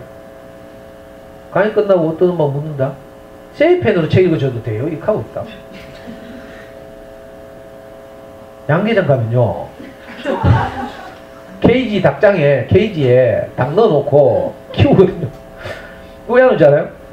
닭이 1생 동안 낳을 알의 개수가 정해져 있다네? 내가 정확한지 얘기가 모르겠어. 네이버 한번 찾아봐야 되는데. 1생 동안 낳을 수 있는 알의 개수가 정해져 있대. 그래가지고 실제로 제가 저 전라북도 정읍에 있는 양계장, 내 친구가 하는 양계장 가보니까 밤새 불 켜놓고요. 음악 틀어놔. 닭이 신나가지고 잠 안 자고 알 낳고 있잖아요. 통닭집으로 넘어간다니까.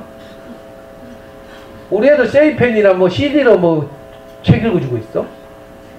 제정신이 아니지. 지금 뭐 다 키우나? 이게 능률 중심주의에 빠져서 그런 거죠. 책의 스토리를 아이한테 집어넣는 거야. 그게 아니고요. 책은 재밌어야 돼. 여러분들이 왜 연속극 보고 좋아해요. 재밌으니까 그렇죠. 내가 흥분 안 해야 되는데. 아니 책은 재밌어야 돼요. 덮었는데 재밌다 이렇게 다 읽었는데 재밌다. 저 싫어했는데 제가 다니는 어린이집에 어떤 꼬마가 하나 초등학교 3학년짜리가 찾아왔어. 얘는 이제 단골인데 하루는 책을 사러 왔어요. 근데 지가 읽던 책을 들고 왔어. 뒤쪽 날개를 이용해서 한 20쪽 남았는데 그걸 딱 날개를 딱 꽂아놨어요. 20쪽 안 읽는 거라. 그리고 또 책 사러 왔어.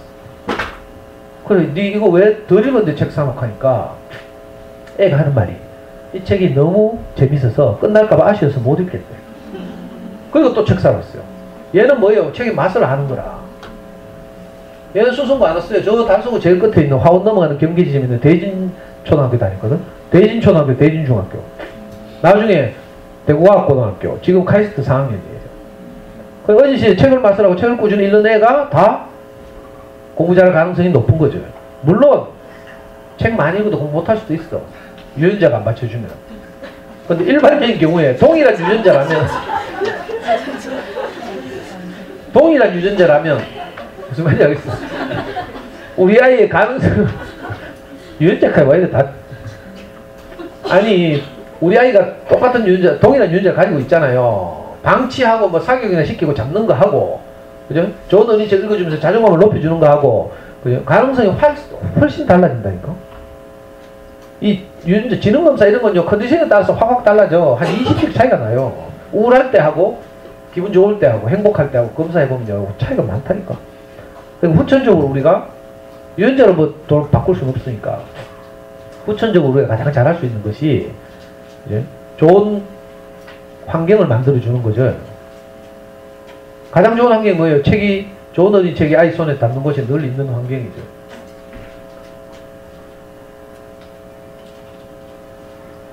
어떤 집에 가서 몰래 촬영했어요. 근데 내 학교마다 가니까 저거 우리 집에 있는 건데 하면서 저마다 또 유심히 보자. 저거 우리 집에 없는 전지 뭐 있는가 싶어가지고 엄마도 귀신같이 한다. 저기서 저까지는 프레벨, 저기서 저까지는 마가월드, 저기서 저까지는 교원, 웅진 하면서 저는 지금도 이해가 안 돼요. 제가 요즘 홈쇼핑에 좀 관심이 있어가지고 맨날 강의를 하고 이래야 되니까 옷은 맨날 갈아입어야 되잖아요. 홈쇼핑에서 그죠? 월화수목금도 갈아입으려고 티를 5벌씩 한꺼번에 주문한다니까? 그럼 꼭 후회해요. 똑같은 디자인의 색깔만 다른 이 홈쇼핑에 세트바리로 팔거든. 막 끼워주고 이래가지고 사보면요 색깔 2개 정도만 있으면 되는데 비슷비슷한 색이 막 5개나 있는 거야. 아니 5벌을 사도 그죠? 항상 후회가 남거든. 그런데 엄마들은 겁도 없이 책을 한꺼번에 수백 권씩 막 산다? 이 제정신 맞아요? 애들 키울 때 옷을 수백 번씩 사요? 안 사지. 신발은 안 사잖아요. 맞죠? 근데 이해가 안 돼. 왜? 이거 곧 자랄 거니까 자람에 따라서 맞는 옷과 신발을 사주는 거지 어디 막 한꺼번에 100번씩 200번씩 집에 재놓고 막 이렇게 해요. 근데 이상하게 아이들 육체보다 훨씬 중요한 게 정신이에요. 정신. 근데 책을 막 성대하고 아무 상관없이 막 도배해 놓는 거라. 언니도 시키는 대로 막 미안해요. 여도 혹시 웅진 교원 일하시는 분들 있을지 모르는데 뭐 상처받아도 할 수 없어요. 그만두든지 뭐 사표를 내든지.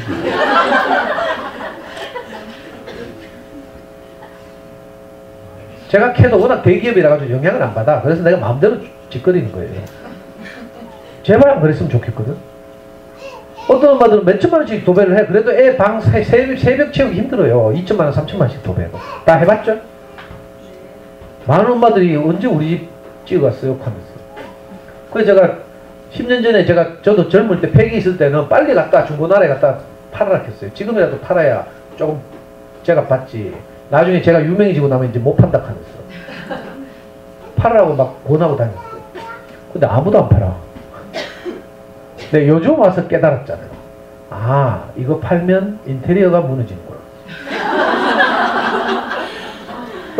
거실에 휑해가지고 누가 오면 좀 인테리어구나 이거. 그래서 요즘 내가 팔라 소리도 안 해요. 그냥 도서관에서 빌려보시라고. 정말 좋은 어린이책에 대해서 눈이 뜨이면 내가 말 안 해도 교체하게 돼 있어요. 저는 일주일마다 가서 좋은 어린이책을 사와서 아이 책꽂이 한 권 한 권 꼽던 그 기쁨, 희열, 이걸 지금도 잊지 못해요. 어떤 날 애가 막 고학년 되니까 막 가기 싫다고 찌랄하고 막 이러잖아요. 그럼 내가 서부정이 바로 옆에 롯데리아 데리고 가가지고 감자하고 콜라 쏘고요. 이빨이 녹기나 말기나 막 시커 마시라 하면서. 아니 실험한다고 콜라 안에 이빨 담가 놓으니까 그게 녹는 거지. 우리 애들 뭐 콜라 마시다가 이빨 녹았다는 신문기사 본 적 있어요? 서양 사람들은 그럼 다 녹았게? 맨날 코카콜라 마시는데? 그런 이제 이상한 얄팍한 지식 뭐 이런 걸 자꾸 그게 아니고요. 그래가지고 기분 좋게 해가지고 어렸을 때 데리고 다니. 그걸 십몇 년을 했다. 십몇 년을. 근데 지금 돌이켜 생각해보니까 그때처럼 내가 행복했던 날이 잘 없었어요. 정말 지금 생각해도 잘했다 싶고요. 왜 이렇게 또 유명한 사람 이야기 하나 하자. 푸르미 아빠예요. 푸르미 아빠 다 알죠? 보통 애 키우면서 푸르미 닷컴 다 들어가봤지? 종교처럼 막 거기 들어가면요 뭐 다 푸르미처럼 될 줄 알고 막 저렇게 전집 사재는 거라. 어느 날 실제로 푸르미하고 우리하고 같은 해 출생이라 91년생. 우리 애는 2월생이라서 하나 일찍 들어갔어요. 학년만 빨라. 잠수님 아들하고도 우리하고 동갑이라. 우리 애만 학년만 하나 빨라. 어느 날 푸르미 초등학교 2학년 때인가 책을 냈어. 3학년 때인가? 푸르미 이렇게 영재를 키웠다. 그 장안의 베스트셀러가 됐어요. 저도 바로 사서 읽어봤잖아요. 다 읽고 나서 2시간 만에 덮었는데 내가 얼마나 열받던지. 열받은 이유 두 가지. 하나는 야씨 이런 책은 내가 내야 되는데. 저 잠순에 옛날에 잠순에 컨텐츠 필자도 하고 이랬거든요. 좋은 언니 책 제가 읽고 독후감 써서 올리고 이래가지고 소개도 하고 그러면 원고료 10만원씩 잠순에서 제가 주고 이랬어요. 이런 책은 내가 내야 되는데 이런 생각이 들어서 열받았고, 다른 하나는요, 푸르미 이렇게 저렇게 읽어본 사람 있어요? 거기 읽어보시면 푸르미 아빠는 어린이 책에 대해서 하나도 모르는구나. 내가 이걸 알게 됐어요. 푸르미 엄마가 자기 집에 오는 웅진 당판 아저씨가 권하는 전집을 그대로 받아서 애들 둘, 푸르미하고 푸르미 동생 유치원도 안 보내고 그 유치원 비용을 절약해서 전집을 다 사가지고 닥치는 대로 읽었다는 거라. 그래서 2학년 때 영재가 됐대. 저는요 2학년 때 영재라는 말도 동의하기 어렵고, 그죠? 그래가지고 이제 전집 출판사들이 푸르미 아빠 고액의 강연료를 주고 불러다가 엄마를 교육시킨 거라. 그러니까 저래 안 하면 뭐 큰일 날 것 같아가지고 몇 시부터 몇 시까지 무슨 전집 뭐 이렇게 하니까 엄마들이 좋은 어린이책이 뭔지는 모르겠고 어떻게 될지 모르겠으니까 어떻게든 우리 애 잘 되게 하고 싶으니까 막 사재는 거죠. 근데 이놈들이 초등학교 들어가고 나면 언제 그랬냐는 듯이 책과 빠이빠이라. 그래서 가끔 전집 쳐다보고 거실에 있는 전집 쳐다보다가 애 얼굴 한번 쳐다보다가 그날이 오면 읽겠지 하면서. 제가 운동회 때 제일 좋아했던 노래 그날이 오는 거예요. 근데 그날 안 오잖아요. 속천불 난다니까.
저는 어느 날 유튜브 검색하다가요 이 동영상을 발견하고, 와 어떻게 애들 마음을 저렇게 잘 만드는지 아무도 모르겠지 하고 내가 다운받아서 PPT를 만들었거든.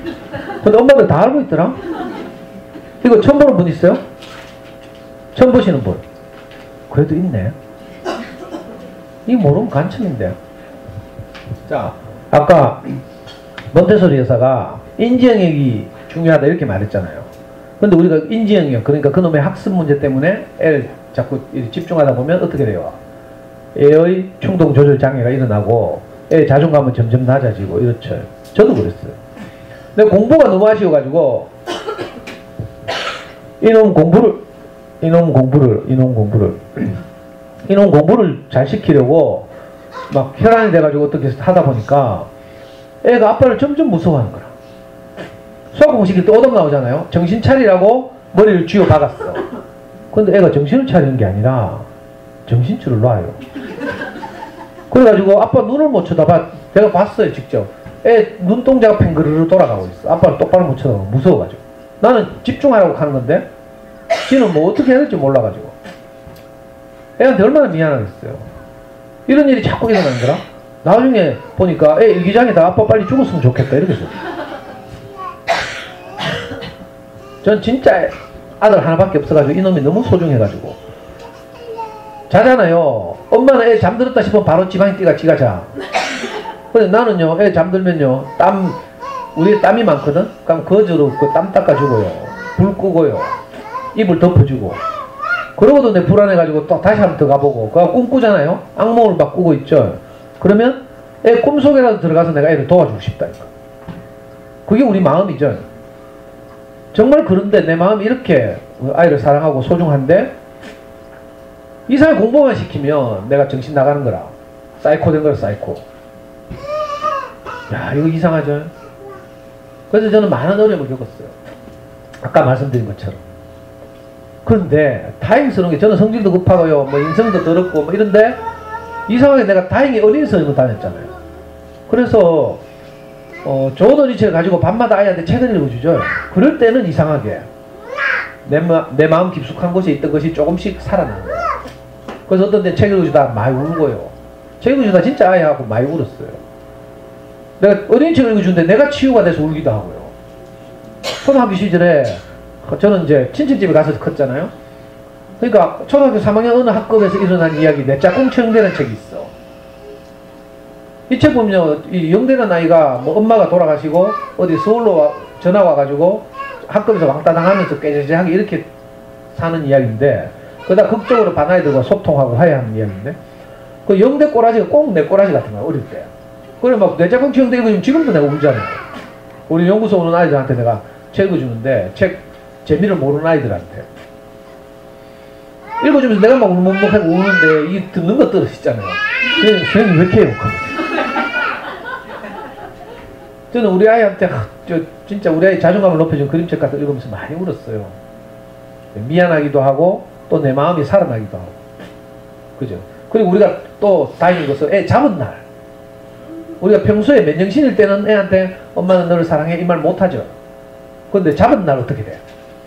2시간 후에 맨정신 돌아오면 가서 막 뺨 비비고 울면서 우리 딸 사랑해 하고 막. 그러니까 꼭 잡는 게 나쁜 게 아닐 거다. 왜? 맨정신일 때 우리가 말하는 건요, 전부 애 지시, 명령, 확인, 그죠? 비난, 질책, 저주. 우리가 하는 말 다 이거잖아. 맨정신일 때 우리는 늘 이런 말밖에 못해. mp3로 녹음해보라니까? 쓸 말 하나도 없어요. 5초를 못 기다리죠, 5초를. 애 가만히 노는 꼴을 못 보겠죠? 뭐 시켜야 되지. 그래서 또 자녀에게 관심 있는 엄마는 애들 학교 갔다 오면 바로 막 과일 딱 깎아놓고 기다린다? 그랬다가 돌아오자마자 빨리 손 씻고 과일 먹고 할 일 하자 하면서. 애 숨 쉴 겨를을 안 줘. 학교 갔다 오는 건요, 엄마한테 오는 거지 집에 오는 게 아니거든? 하우스가, 영어로 말하면 하우스가 아니라 홈으로 오는 거예요. 엄마 품 안으로 돌아오는 거죠. 엄마가 있는 곳이 집 있잖아. 진짜 집은. 아파트가 집이 아니고요. 엄마 있는 곳이 집이라니까. 엄마한테 돌아와서 학교 가서요, 물론 재밌고 즐겁게 뛰놀기도 하지만 거기서 비교도 당하고요, 경쟁도 하고, 힘센 놈한테 괴롭힘도 당하고, 그죠? 많은 어려움과 싸워서 이기면서 학교 다니는 거예요. 학교 갔다 오면, 그죠? 장하다, 기특하다, 우리 아들 하고, 별일 없었어, 이렇게 들어주고, 뭐 이래야 되죠.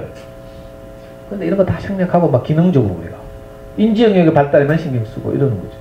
그러다 보면 정서적으로 아이들이 많은 어려움을 겪어요.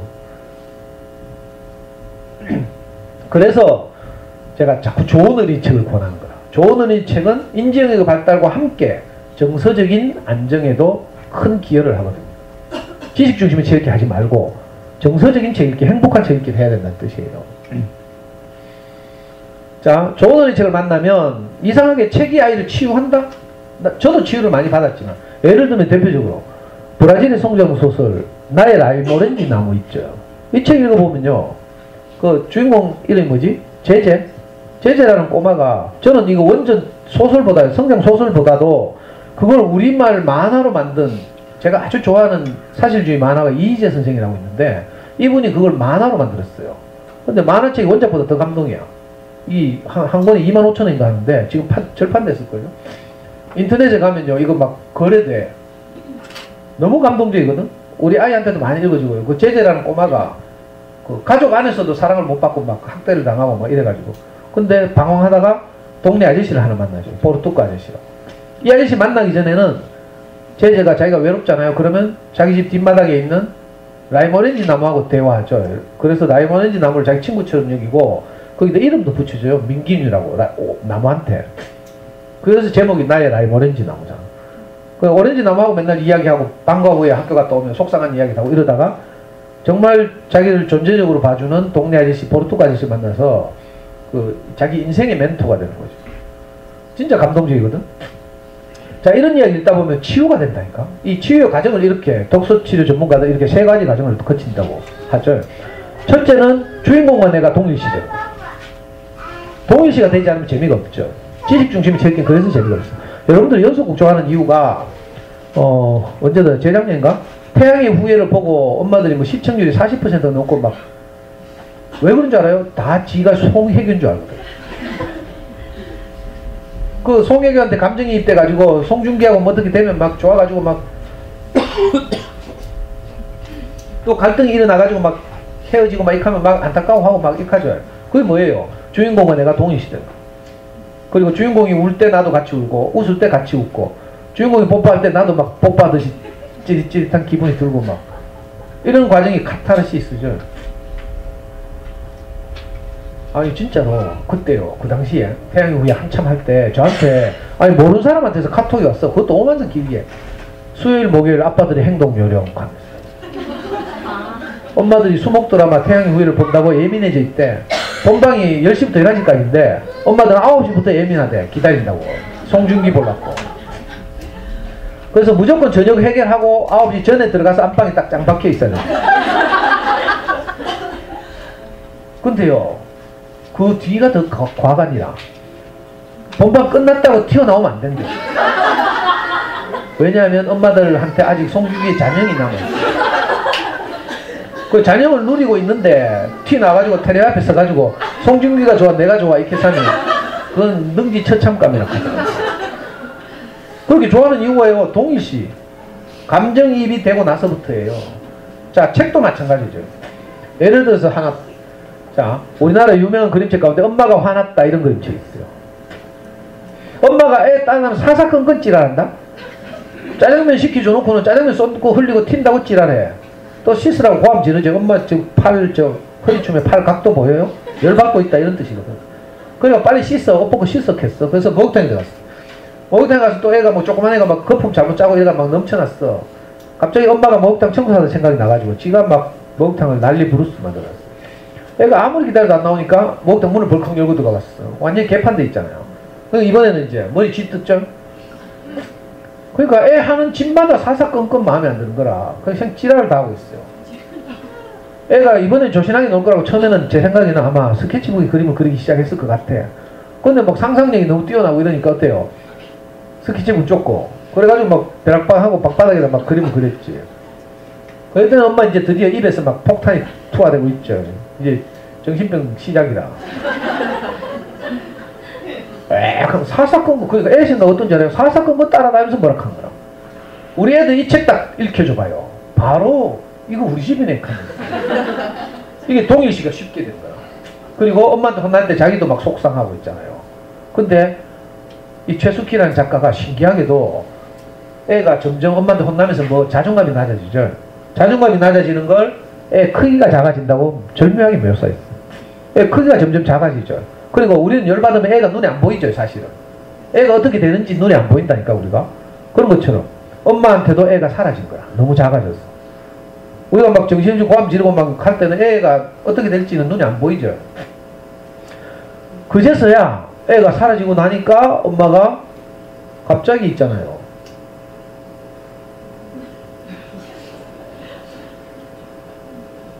여기 써놨죠. 미안해. 엄마가 정말 미안해. 하면서. 엄마는 털썩 주저앉아 울음을 터뜨렸어요. 하면서. 애 지금 없어져가지고 있지. 슬퍼가지고 이제 막 엄마 애기 찾으러 다니는 거라. 아까 짜장면 배달 통에 어디 실려갔나 싶어서 짜장면 집도 가보고요. 내가 다 그림을 다 가져올 수 없어서. 근데 애가 울다 지쳐서 엄마 치마 밑에 잠들어 있었던 거라. 우리 애들도 가끔 혼나고 나면 소파에 어디 찌그러져 잠들고 있거나 이런 경우 있죠. 근데 애가 자다 보니까 엄마가 막 울면서 자기를 찾고 있거든. 아까 막 혼날 때는 너무 속상하고 있잖아요. 그랬는데 엄마가 막 울면서 자기를 찾는 걸 보고서야 어떻게 되겠어요? 우리 엄마가 나를 사랑하긴 사랑하는갑다 하면서. 그러니까 우리도 밤에 가서 맨날 빌어야 된다니까. 그래야지 애가 조금씩 엄마 마음을 알아가지. 혼내놓고 나서 뭐 엄마가 또 잘못하고 빌면 저 버릇 나빠질 거야 하면서 어른이 어떻게 먼저 빌어 하면서 이렇게 하고 있으면 안 돼.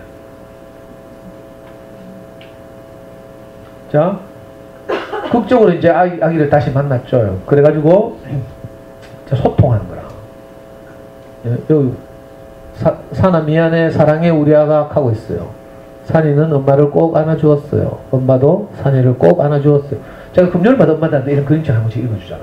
우리 원래 요즘 강의는 이제 엄마를 위한 인문학 수업 해가지고 금요일마다 우리 연구소에서 제가 세계적인 그림책 한 권씩 선정해가지고요.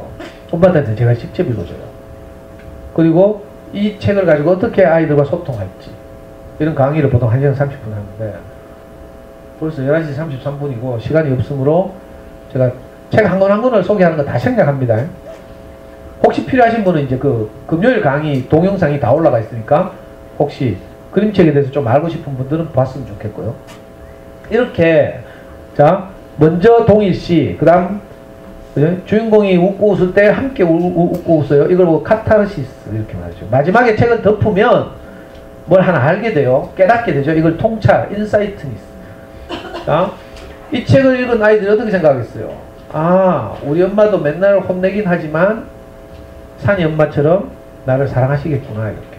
그러면 좀 위로가 되죠. 혼날 때는 좀 속상하지만. 자, 이런 좋은 어린 책들이 아이를 정서적으로 안정시킨다. 이런 책들이 한두 권이 아니거든요. 그러니까 우리 아이들에게 학교 갔다 오면 그런 책들을 읽어주고 엄마의 사랑을 충분히 느끼고 이렇게 해야 돼요. 그래야 정서적으로 안정돼서 공부도 잘한다니까. 안 그러면 길게 끌고 가기 어려워요. 이 정서적 영역의 발달을 도외시 한 채로 인지 영역의 발달만 너무 신경 쓰면 학습 영역의 발달만 너무 신경 쓰면 애들이 불안정해져서 그죠? 똑똑해도 이상한 현상들이 있다니까. 틱이나 뭐 이런 거 흔하죠. 손톱 물어뜯고 뭐 이런 건 흔한 일이죠. 심한 경우에는 우울증까지 오고 이런 거. 자, 시간이 없어서 다 생략하고 인증샷으로 또 대체하겠습니다. 이게 우리 아이 수능 성적표예요. 잘했죠? 여러분들 봐도 모르잖아 뭐. 전국 수성은 못했어요. 이게 대구에서 한 10등에서 20등 정도 한 성적표예요. 전국에서 200등에서 250등. 그러니까 우리 아이도 제 성질에 못 이겨서 자살했어야 될 아이가 다행히 좋은 어린이책을 쭉 만나서 아빠하고 소통하고. 저는 정말 어떤 책을 많이 읽는가면 우리 아버지가 30대 돌아가셨잖아요. 그리고 저는 항상 나도 일찍 죽을 거라는 두려움이 있었어요.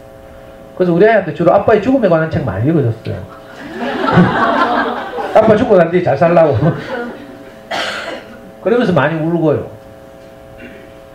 전 제 성질로 그 부모교육 받아보면 PET 교육 같은 거 받아보면 애의 뭐 실수나 이런 행위를 지적하지 말고 그때는 그 엄마의 감정을 전달하래. 이걸 뭐라요? 나전달법. 들어봤어요? 아이 메시지 기법. 그대로 하락하면 얘야 아빠는 네가 수학 공부를 하다가 정신을 안 차려서 자꾸 오답이 나오니까 속이 아주 몹시 상하단다. 이렇게 말해요. 이게 낮은 답이에요. 낮은 답. 제가 그거 됩니까? 교양도 없고 성질도 더럽고. 저는 어릴 때 슬럼가에서 자라가지고요.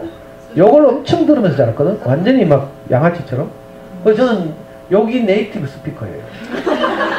강의하다 욕 막 나오죠. 그래서 어떤 어머니가 무슨 강사가 교양 욕하라고 하면 교육청이 찔렀잖아. 그래 교육청에서 조사 나왔다니까. 작년에 진짜로. 교육청에서 학부모 교육 담당하시는 분이 조사 나와서 제 강의 직접 들었어요. 듣고 나서 다음날 전화가 왔어. 선생님 강의 들으니까 너무 감동이 돼서 욕은요 편집하면 되니까 방송 내보내자고. 그러니까 티브로드 남구 달서구에서는 유선방송 케이블 채널 티브로드라고 있거든요. 티브로드하고 교육청이 해가지고 강의 엄마들이 좋아하는 강사들 한 20명 방송 촬영했어요. 티브로드는 텔레비만 켜면 나와. 요건 편집하면 된다 카대. 그래서 저는 애한테 절대로 뭐 낮은 달법으로 뭐 이렇게 다정다감하게 못하겠더라고. 할 수 있는 분은 하면 되죠. 뭐 애한테 욕하는 게 자랑은 아닌데 어떻겠어요. 어릴 때 환경이 그런 거. 그런데 내 마음이 전해져요. 내가 거칠게 말하지만 내 마음이 전해져요. 왜? 거칠게 말해도 아빠 안에 독이 없거든. 독이 있는 말이 있고요. 독이 없는 말이 있어. 아이를 상하게 하는 말이 있고 같은 고함이라도 옛날에 왜 떡볶이집 할머니들 뭐 유명한 분들 있잖아. 욕쟁이 할머니 이런 분들. 거기서 우리는 막 무슨 감정이 상하거나 이래요? 그렇지 않죠. 오히려 구수함을 느끼기도 한다니까. 그러니까 정서적으로 안정시키면 아이들이 가진 재능을 훨씬 더 잘 발휘할 수 있다. 꼭 우리의 결과가 똑같다 이런 말이 아니고요. 아이들마다 성취 정도는 달라요. 우리보다 훨씬 잘할 수도 있고 좀 못할 수도 있죠. 하지만 우리 아이들이 할 수 있는 가능성을 최대한 꼽힐 수 있다. 정서를 안정시키지 못하고 단거리 경주처럼 무리하다 보면 어떻게 돼요? 아이들의 가능성, 포텐이 터지기도 전에 풍선 터져보는 거야. 아이들 언제 포텐이 터질지 모르거든요. 키가 자라는 걸 봐도 어떤 애들은 초등학교 때 굉장히 커. 근데 어떤 애들은 초등학교 때 작아. 근데 중학교 때 쑥 크잖아. 우리 애는요. 우리 애는 2월생이라서 일찍 학교에 갔거든요. 요즘은 뭐 1월부터 12월 끊지만 옛날에는 3월에서 이듬해 2월 이렇게 끊었거든요. 1년 일찍 들어가니까 안 그래도 작은 놈이 완전히 뭐 콩알 만한 거라. 같은 학급의 여학생들 보니까 누님 같아 누님. 근데 달리기를 하면 운동회 때 달리기 하면 항상 꼴찌. 어느 날 4등 했대. 와 좋아가지고 내가 하니까 4명 뛰고. 그래가지고 저는 애 기 살리려고 학부모 달리기 제가 매일 출전했어요. 해마다. 저는 축구를 하거든요. 지금도 축구합니다. 그러니까 회사 생활을 하면서 책상에 가만히 앉아있는 아빠들에 비해서 저는 훨씬 잘 뛰어요. 원래 잘 뛰는 게 아니라 꾸준히 운동을 했기 때문에. 아빠들 보면 막 마음은 저 앞에 가 있는데 몸이 다리가 안 따라가지고 쓰러지고 이러거든. 저는 뛰면 무조건 1등이라. 저보다 훨씬 젊은 아빠들하고 뛰어도 1등했어. 그 6년 내에 내가 비누 타가지고 애 학급에 일부러 스탠드에 찾아가잖아. 애 기 살리려고. 애가 너무 자존감 낮아질까봐 맨날 6등 4등 하니까. 우리 아이 4학년 때 하루는요. 운동회 때 실내화 신고 뛰거든. 근데 이놈의 옆에 내가 애 실내화를 풍덩한 걸 사줬어. 딱 맞는 거 신고 뛰도 꼴찌인데 뛰다가 신발 벗겨져가지고요. 애가 막 겸연 적어가지고 벌거애가 그 신발 줘가지고 맨발로 뛰어 들어오는데 내가 얼마나 속상하는지 내가 그때 이혼할까 생각했다. 너무 속상해. 자, 우리 아들 그랬는데 중학교 2학년 어느 날 그 학교 체육대회를 하는데 반 계주 대표가 된 거야. 내가 깜짝 놀랐잖아요. 그래서 물어봤어. 우리 아들 네 계주 대표가 된 거 하는 거. 지도 모르겠대. 뭐 경도를 열심히 해서 그런가? 하면서. 경도가 뭔지 알죠? 경찰과 도둑. 그 맨날 잡으러 뛰댕기고 하는 거 있잖아요. 그런데 경찰과 도둑을 우리 애만 하나? 다 같이 하는데? 그게 아니고 우리 애는 그때 잘한 거야. 처음에는 초등학교 저학년 때는 여기 몇 달 차이 크거든. 3월생하고 다음 이듬해 2월생하고 하는 거 땅 차이죠. 근데 수학도 똑같아요. 수학 공부 시켜보면 좀 빠른 애들 있어. 그런 애들은 확 나간다니까. 고구단도 잘 외우고 막 이런데 어떤 애는 늘이 터져가지고 막 손가락 쥐고 막 이렇게 잡고 있어. 그죠? 근데 그게 계속 가는 게 아니라니까. 이 좀 느린 애들도 어느 포텐이 터지는 날이 오면 잘하게 돼 있어요. 계산 잘해. 엄마들 다 뭐 백화점에서 물건 사고 나면 전표 보고 막 계산하고 막 덜셈 뺄셈 다 잘하더라고. 근데 유아기 때 저학년 때 꼭 잘한다는 법이 없잖아요. 좀 기다려주면 되는데 꼭 동년애들부터 빡시게 시키려고 한다? 너희는 못하니까 더 많이 해야 된대.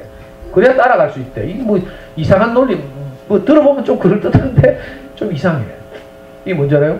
소경이 소경을 인도한다. 성경이 이렇게 표현하고 있어요. 지도 모르는 게, 지가 어떻게 그 행복할지 모르는 게 꼭 아는 척하고. 왜? 지도 불안하니까. 지나고 나서 보니까 유치원 어디 보낼까 뭐 고민 많이 했죠, 유아기 때. 나중에 커서 한 3, 4년 되면 어떤 생각이 들어요? 거나. 그렇죠? 그렇다니까. 그러니까 지금 초등 때 뭐 이거 꼭 안 하면 안 될 것 같은 뭐 이런 거 있잖아. 없어요. 우리는 아무것도 안 하고 피아노도 안 했어요. 태권도도 안 다녔어요. 시간만 많으면 내가 피아노를 왜 안 보냈는지, 부부싸움을 어떻게 했는지도 다 말하겠지.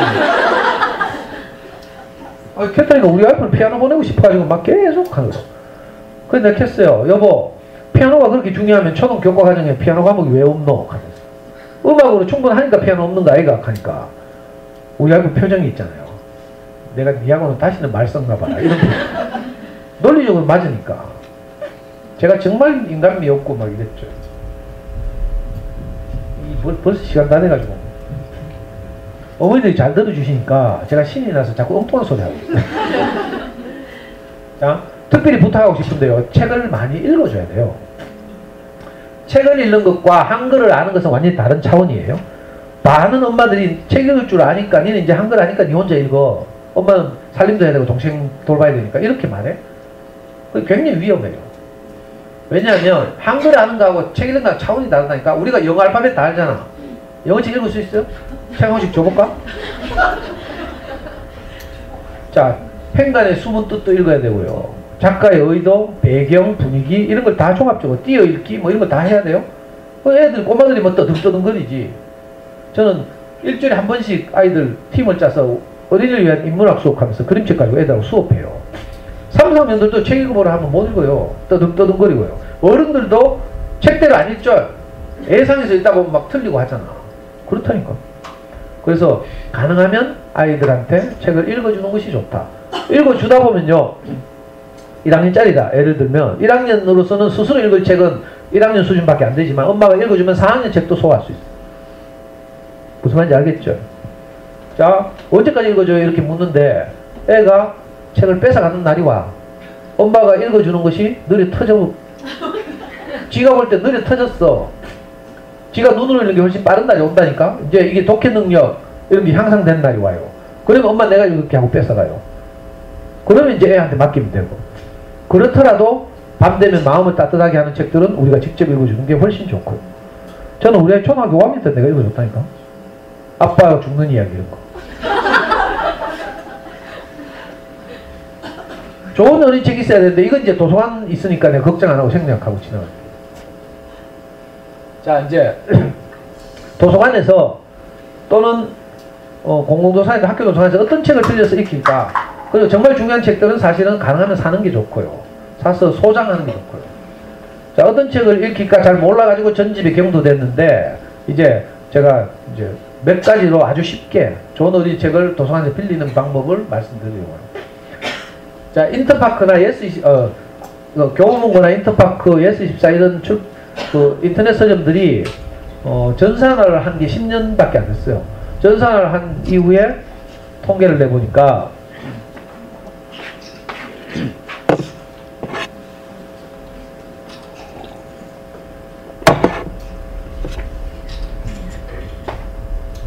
제가 다른 학교 강의에서 이 PPT 다 우리 카페에 올려놨으니까 찍지 말고 내 말 좀 들으라 했잖아요.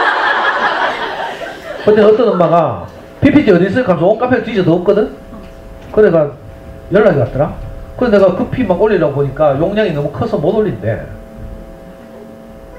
그래서 혹시 필요하면요 메일로 신청하시면 제가 보내드릴게요.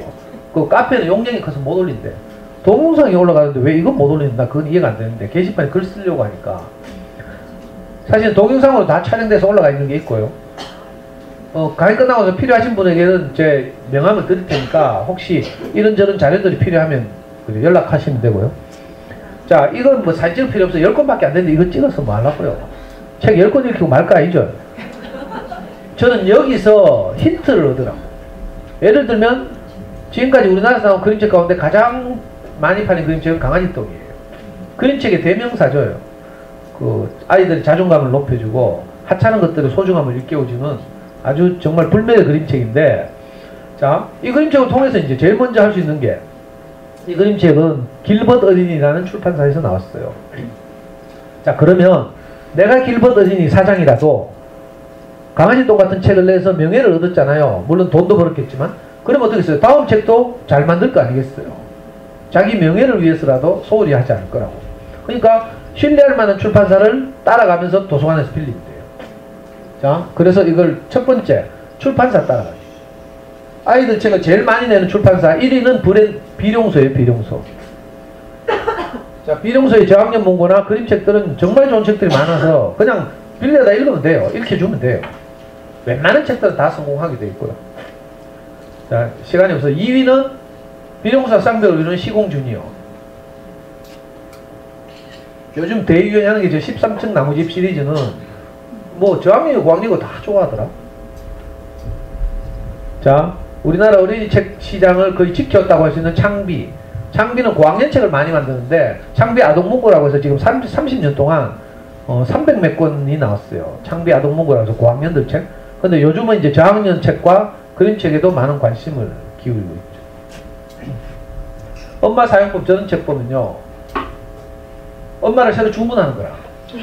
그러면 엄마가 배달도 온다니까? 매뉴얼까지.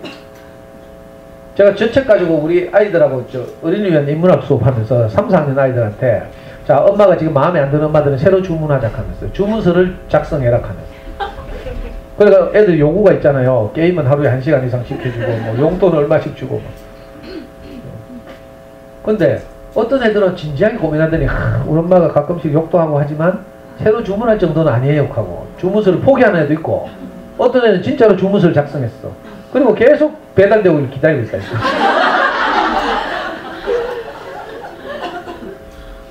그래서 제가 그 회사 망했다 하더라고요. 애들이 엄마 안 바꾸려고 하는 애들이 많아가지고 지금 망했는데 새로운 회사 생기면 다시 주문하자 합니다. 사계절. 요즘 고학년 책들을 많이 내는 출판사예요. 그림책인데 그림책들이라고 무시하면 안 돼요. 제가 고학년들하고 수업하는 책들인데, 예를 들어서 춘희는 아기란다 이거 가지고 작년에 수업했어요. 작년에 왜냐하면 우리 한반도 전쟁 위기설, 뭐 핵전쟁 위기설 뭐 이런 게 있었죠. 그래서 이 사계절 출판사에서 특별 기획을 해가지고 미국, 일본, 중국, 한국의 진보적인 작가들이 그죠? 이 전쟁에 대해서, 전쟁의 위험성에 대해서 이 경종을 울리는 좋은 그림책들을 기획물로 10몇 권을 발간했어요. 그 중에 하나가 춘희는 아기라는 거예요. 일본인 3세가 쓴 그림책이에요. 제일교포 3세. 그 일본에 사는 제일교포 3세가 어릴 때 초등학교를 마치고 자기 집으로 돌아오는 길에 어떤 집 앞을 지나가면 항상 어떤 할머니가 기저귀를 빨아서 널고 있어. 그러면서 노래를 불러.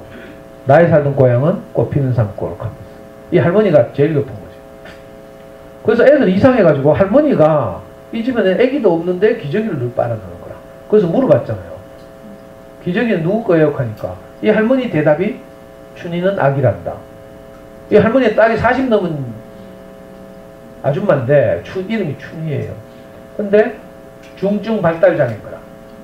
왠 줄 알아요? 이 애기를 뵀을 때 히로시마에 살았거든.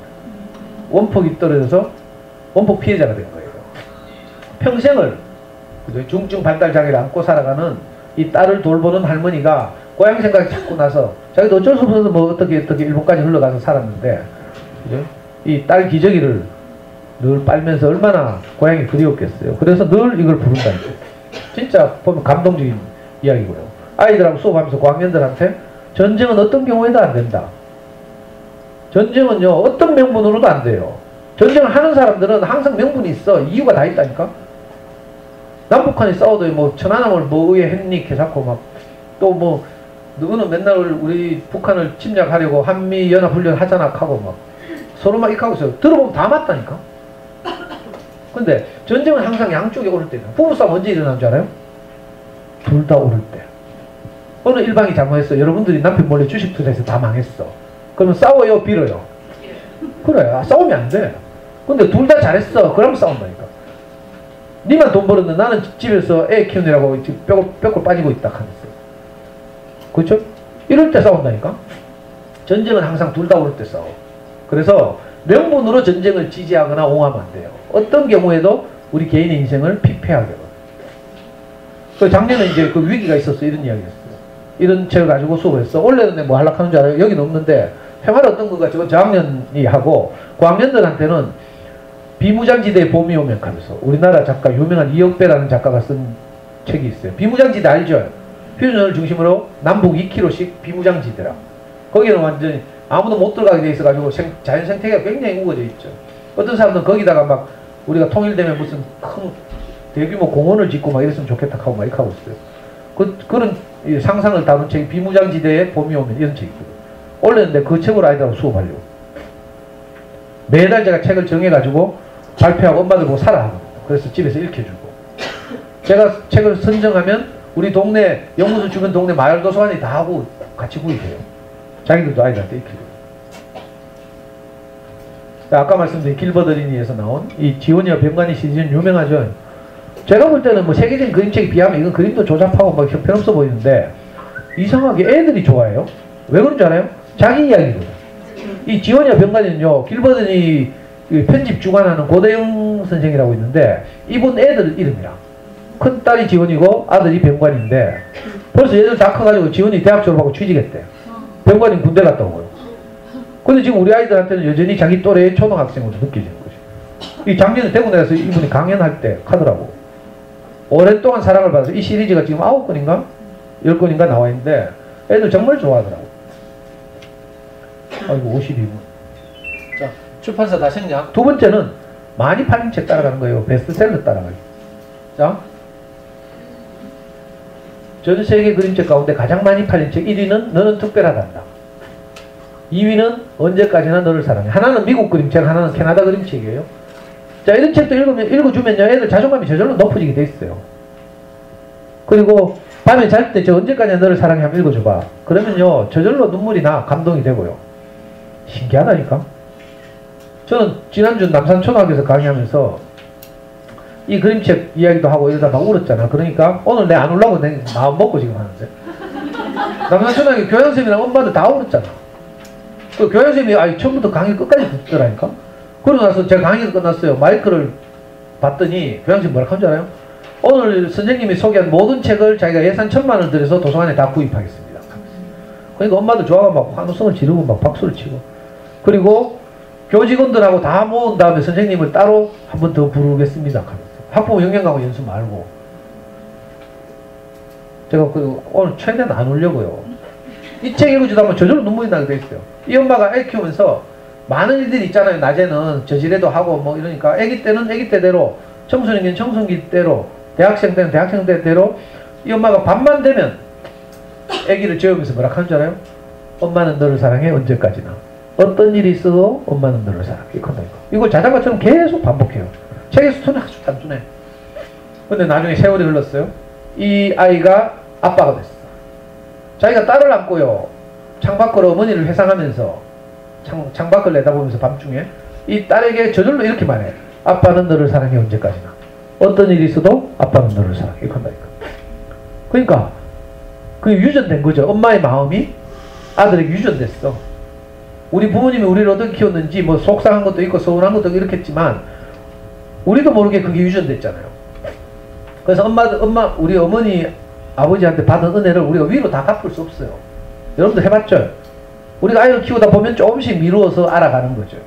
근데 부모님한테 다 갚을 수 없으니까 어떻게 해야 돼요? 우리가 우리 아들에게 또 같은 마음을 유전하는 거야. 이게 진짜 효도예요. 그래서 저는 우리 어머니 돌아가셨지만 어머니에서 여한이 없어. 한 번도 내가 어머니 살아계신 동안 용돈을 드린 적이 없지만 그렇다고 해서 내가 불효를 했다는 생각이 한 번도 안 들어요. 왜? 엄마가 우리를 어떤 마음으로 험한 세상과 싸워 이기면서 키웠는지 그 마음을 알거든? 그래서 그걸 가지고 다시 우리 아들에게 똑같은 마음을 이제 이렇게 물려주면서 유전하면서 우리가 아이를 키우는 거죠. 이게 가장 많이 팔린 그림책이에요. 전 세계적으로 수천만 부가 팔렸어요. 자, 이건 고학년 단행본 중에서 전 세계에서 가장 많이 팔린 책. 1위가 샬롯의 검이죠.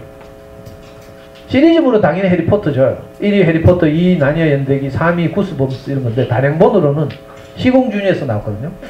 그러니까 이런 그죠? 전 세계적으로 가장 많이 팔린 책들은 도서관에서 쉽게 빌려 읽으면 되죠. 자, 이거 우리나라 책 중에 고학년용 책. 지나갑니다. 세 번째 방법은요. 그림책의 노벨상이라고 불리는 상이 있어요. 자, 칼데코상이라고 하죠.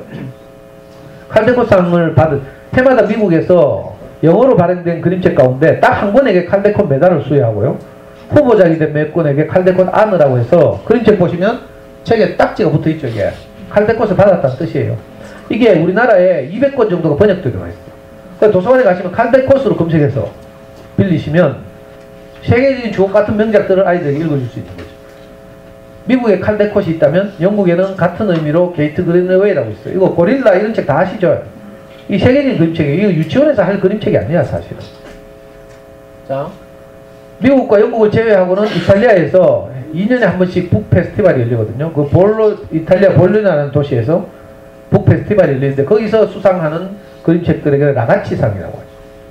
이 밖에도 우리나라 출판사들도 메이저 출판사들 다 상을 가지고 있어요. 창비 어린이 책 대상, 뭐 사계절 어린이 책 공고공모, 문학동네 어린이상 이런 그죠? 그런 이게 돼서 상을 받은 책들은 대부분 좋은 평가를 받는 책들이에요. 자, 마지막으로 도서관에 자꾸 다니다 보면 이제 눈이 좀 떠요. 그러면 작가에 주목하게 돼요.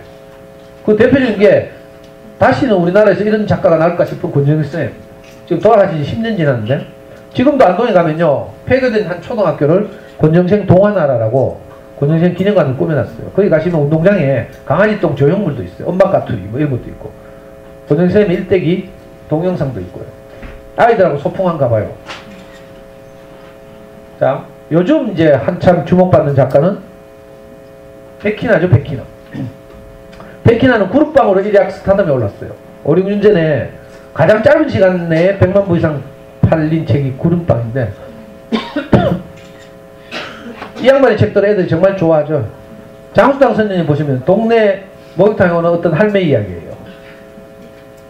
그리고 알사탕. 저 작년 봄에 나왔는데 알사탕은 대구 올해의 책으로 2007년도에 선정됐어요. 제가 딱 보는 순간 진짜 감동적이라 가지고 저도 저거 구입해서 엄마들하고 수업도 하고 아유 진짜 가야겠다. 자, 아유 이야기만 하고 있게요. 자, 외국 작가들 중에 유명한 분도 많죠. 앤서니 브라운도 있고 뭐 많은데 존 버닝햄 아이들의 내면을 항상 포착하는 이런 뛰어난 작가예요. 알도라는 그림책 보시면 알도는 어떤 아이가 있어요. 주인공 아이가 얘인데 얘 옆에 토끼같이 생긴 애 하나 있죠. 얘가 알도예요. 이건 뭐야? 우리 아이 안에 있는 또 다른 자. 애가 용기가 필요하잖아요. 그럴 때 항상 자기 내면하고 대화하는 거야. 힘을 내작하고.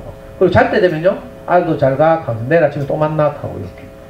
우리 아이 안에 있는 용기 이런 거 있죠. 뭐 그죠? 어려움에 처할 때마다 아이들이 스스로 힘을 내기도 하고 이러거든요. 이 또 다른 그 아이 이런 게 있는데 제가 이걸 가지고 우리 연구소에 꼬마 1학년 꼬마들하고 수업을 했어. 그래가지고 제가 아이들한테 물어봤잖아요. 혹시 너희들 속에는 알도 없나? 하면서 물어봤더니 어떤 1학년 꼬마가 뭐라고 한 줄 알아요? 선생님 저는 투명인간이 있어요. 엄마 직장 가고 나면 아침에 학교를 혼자 가는데 1학년짜리가 여학생이 자기는 항상 투명인간 손을 잡고 횡단보도를 건너요. 엄마를 투명인간처럼 지가 옆에 있다고 생각하는 거예요. 그 말 듣는데 제가 얼마나 마음이 짠하던지 그리고 바로 그 엄마한테 카톡했어요. 너희 딸이 카드라. 이제 애가 2학년이 됐어. 요즘 내가 물어봤잖아. 투명인간 잘 있나 하니까 이제 투명인간 집에 있어요. 애가 좀 자라가지고 학교 갈 때 지 혼자 가도 되는 거라. 그 투명인간은 항상 집에서 기다리고 있대. 사실은 회사에 있는데. 그러니까 우리 아이들 안에 자기들이 살 길을 찾는다니까. 용기, 그죠? 자기 자신과 대화하고 이래요. 그 존 버닝햄은 그렇게 아이들의 심리를 내면을 아주 잘 포착한 작가로 유명하죠. 자, 이 PPT는 그죠? 따로 이렇게 보시기도 하고. 이거 이야기하고 가야 된다. 시간이. 교장선생님도 오시고 하니까 내가 시간이 쫓겨가지고. 자, 마지막 인증샷이에요. 우리 애가 25살 때 제가 어릴 때부터 하도 세뇌를 시켰거든. 아빠가 사법시험을 공부를 못하고 데모를 하는 바람에 운동권 하는 바람에 니는 아빠 못했던 법률가가 되라고 내가 아무리 꼬셔도 요즘 애들은 권력, 명예 이런 거 모르더라. 지갈길 가더라고. 지금 외국에서 취직해 있다 했죠. 외국 가서 살고 있는데 25살 때 2년 전에 왠지 아빠한테 좀 미안해서 그런지 지나가는 길에 로스쿨 입문 시험을 쳤어요. 어느 날 교회 앉아서 목사님 말씀 듣고 있는데 카톡이 왔어. 아빠 시험 왜 이렇게 심각하냐. 근데 무슨 시험 하니까 로스쿨 입문 시험을 하는 거야. 그래서 내가 이 새끼는 그럴 줄 알았다 이렇게 했거든. 왜냐하면 시험 치고 나서 십닥하는 놈 보면 다 70점이거든. 우리 애들 기말고사 치고 났어요. 2학년 3학년들이 십닥하잖아? 그럼 너무 기대하면 안 돼. 아직 난이도 구분이 안 된다는 뜻이에요. 진짜 공부 잘하는 애들은 막 한 개 아리까리 해가지고 막 책 찾아보고 막 이러거든. 그럼 우리 애가 십닥하기를 내가 가짠닥 하면서. 왜냐하면 우리 애는 중학교 3학년 때까지 책 많이 읽었다 했죠. 근데 고등학교 가서 대학 입시하느라고 책 못 읽었어요. 대학 가서는 1학년 때는 클럽 다니면서 논이라고, 2학년 때는 군대 갔다 오니라고. 그 군대 2년 갔다 왔어요. 또 복학해가지고는 교환학생 외국에 나갔다 왔어요. 그러다 25이 된 거야. 그러니까 고등학교 이후로는 다른 아이들하고 별반 다르지 않은 생활을 했어요. 그러니까 내가 결과가 별로 안 나올 줄 알고, 근데 이 새끼 그럴 줄 알았다 이렇게 하고 말았거든. 그리고 우리가 열받아가지고 한 달 후에 인증샷 보냈죠.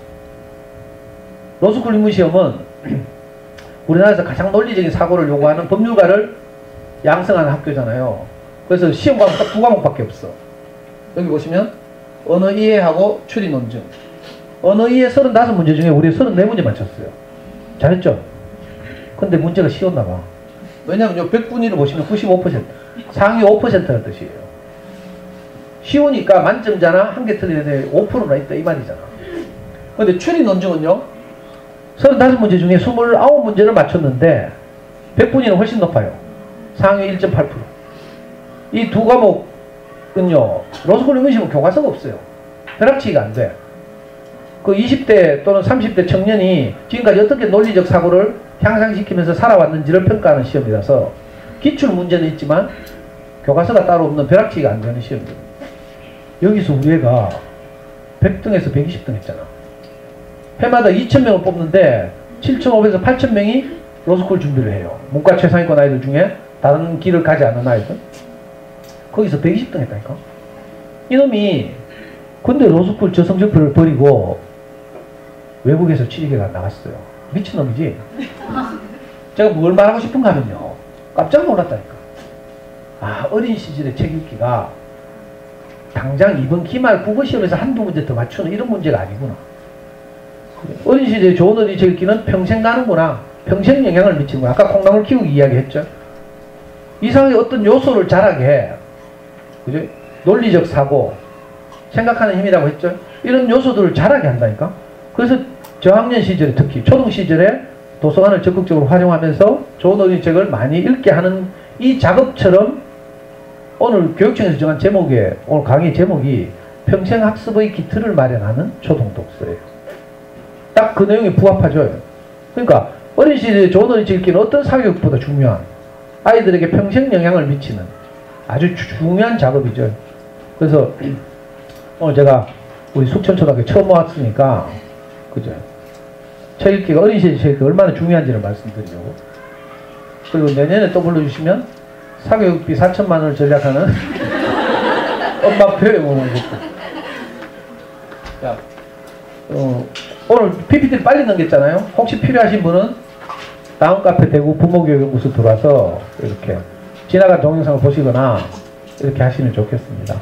제가 의외로 월요일 날인데 엄마들 이렇게 눈빛 초롱초롱하게 잘 들으셔서 저도 신나가지고 막 엉뚱한 이야기 많이 했습니다. 혹시 지금 잘하고 계신 분들은 지금처럼 계속 하시면 되고요. 혹시 길이 막히거나 어려움을 겪거나 하시는 분들은 다시 한번 생각해 주셨으면 좋겠습니다. 잘 들어주셔서 감사합니다. 감사합니다. 예, 수고하셨습니다. 예.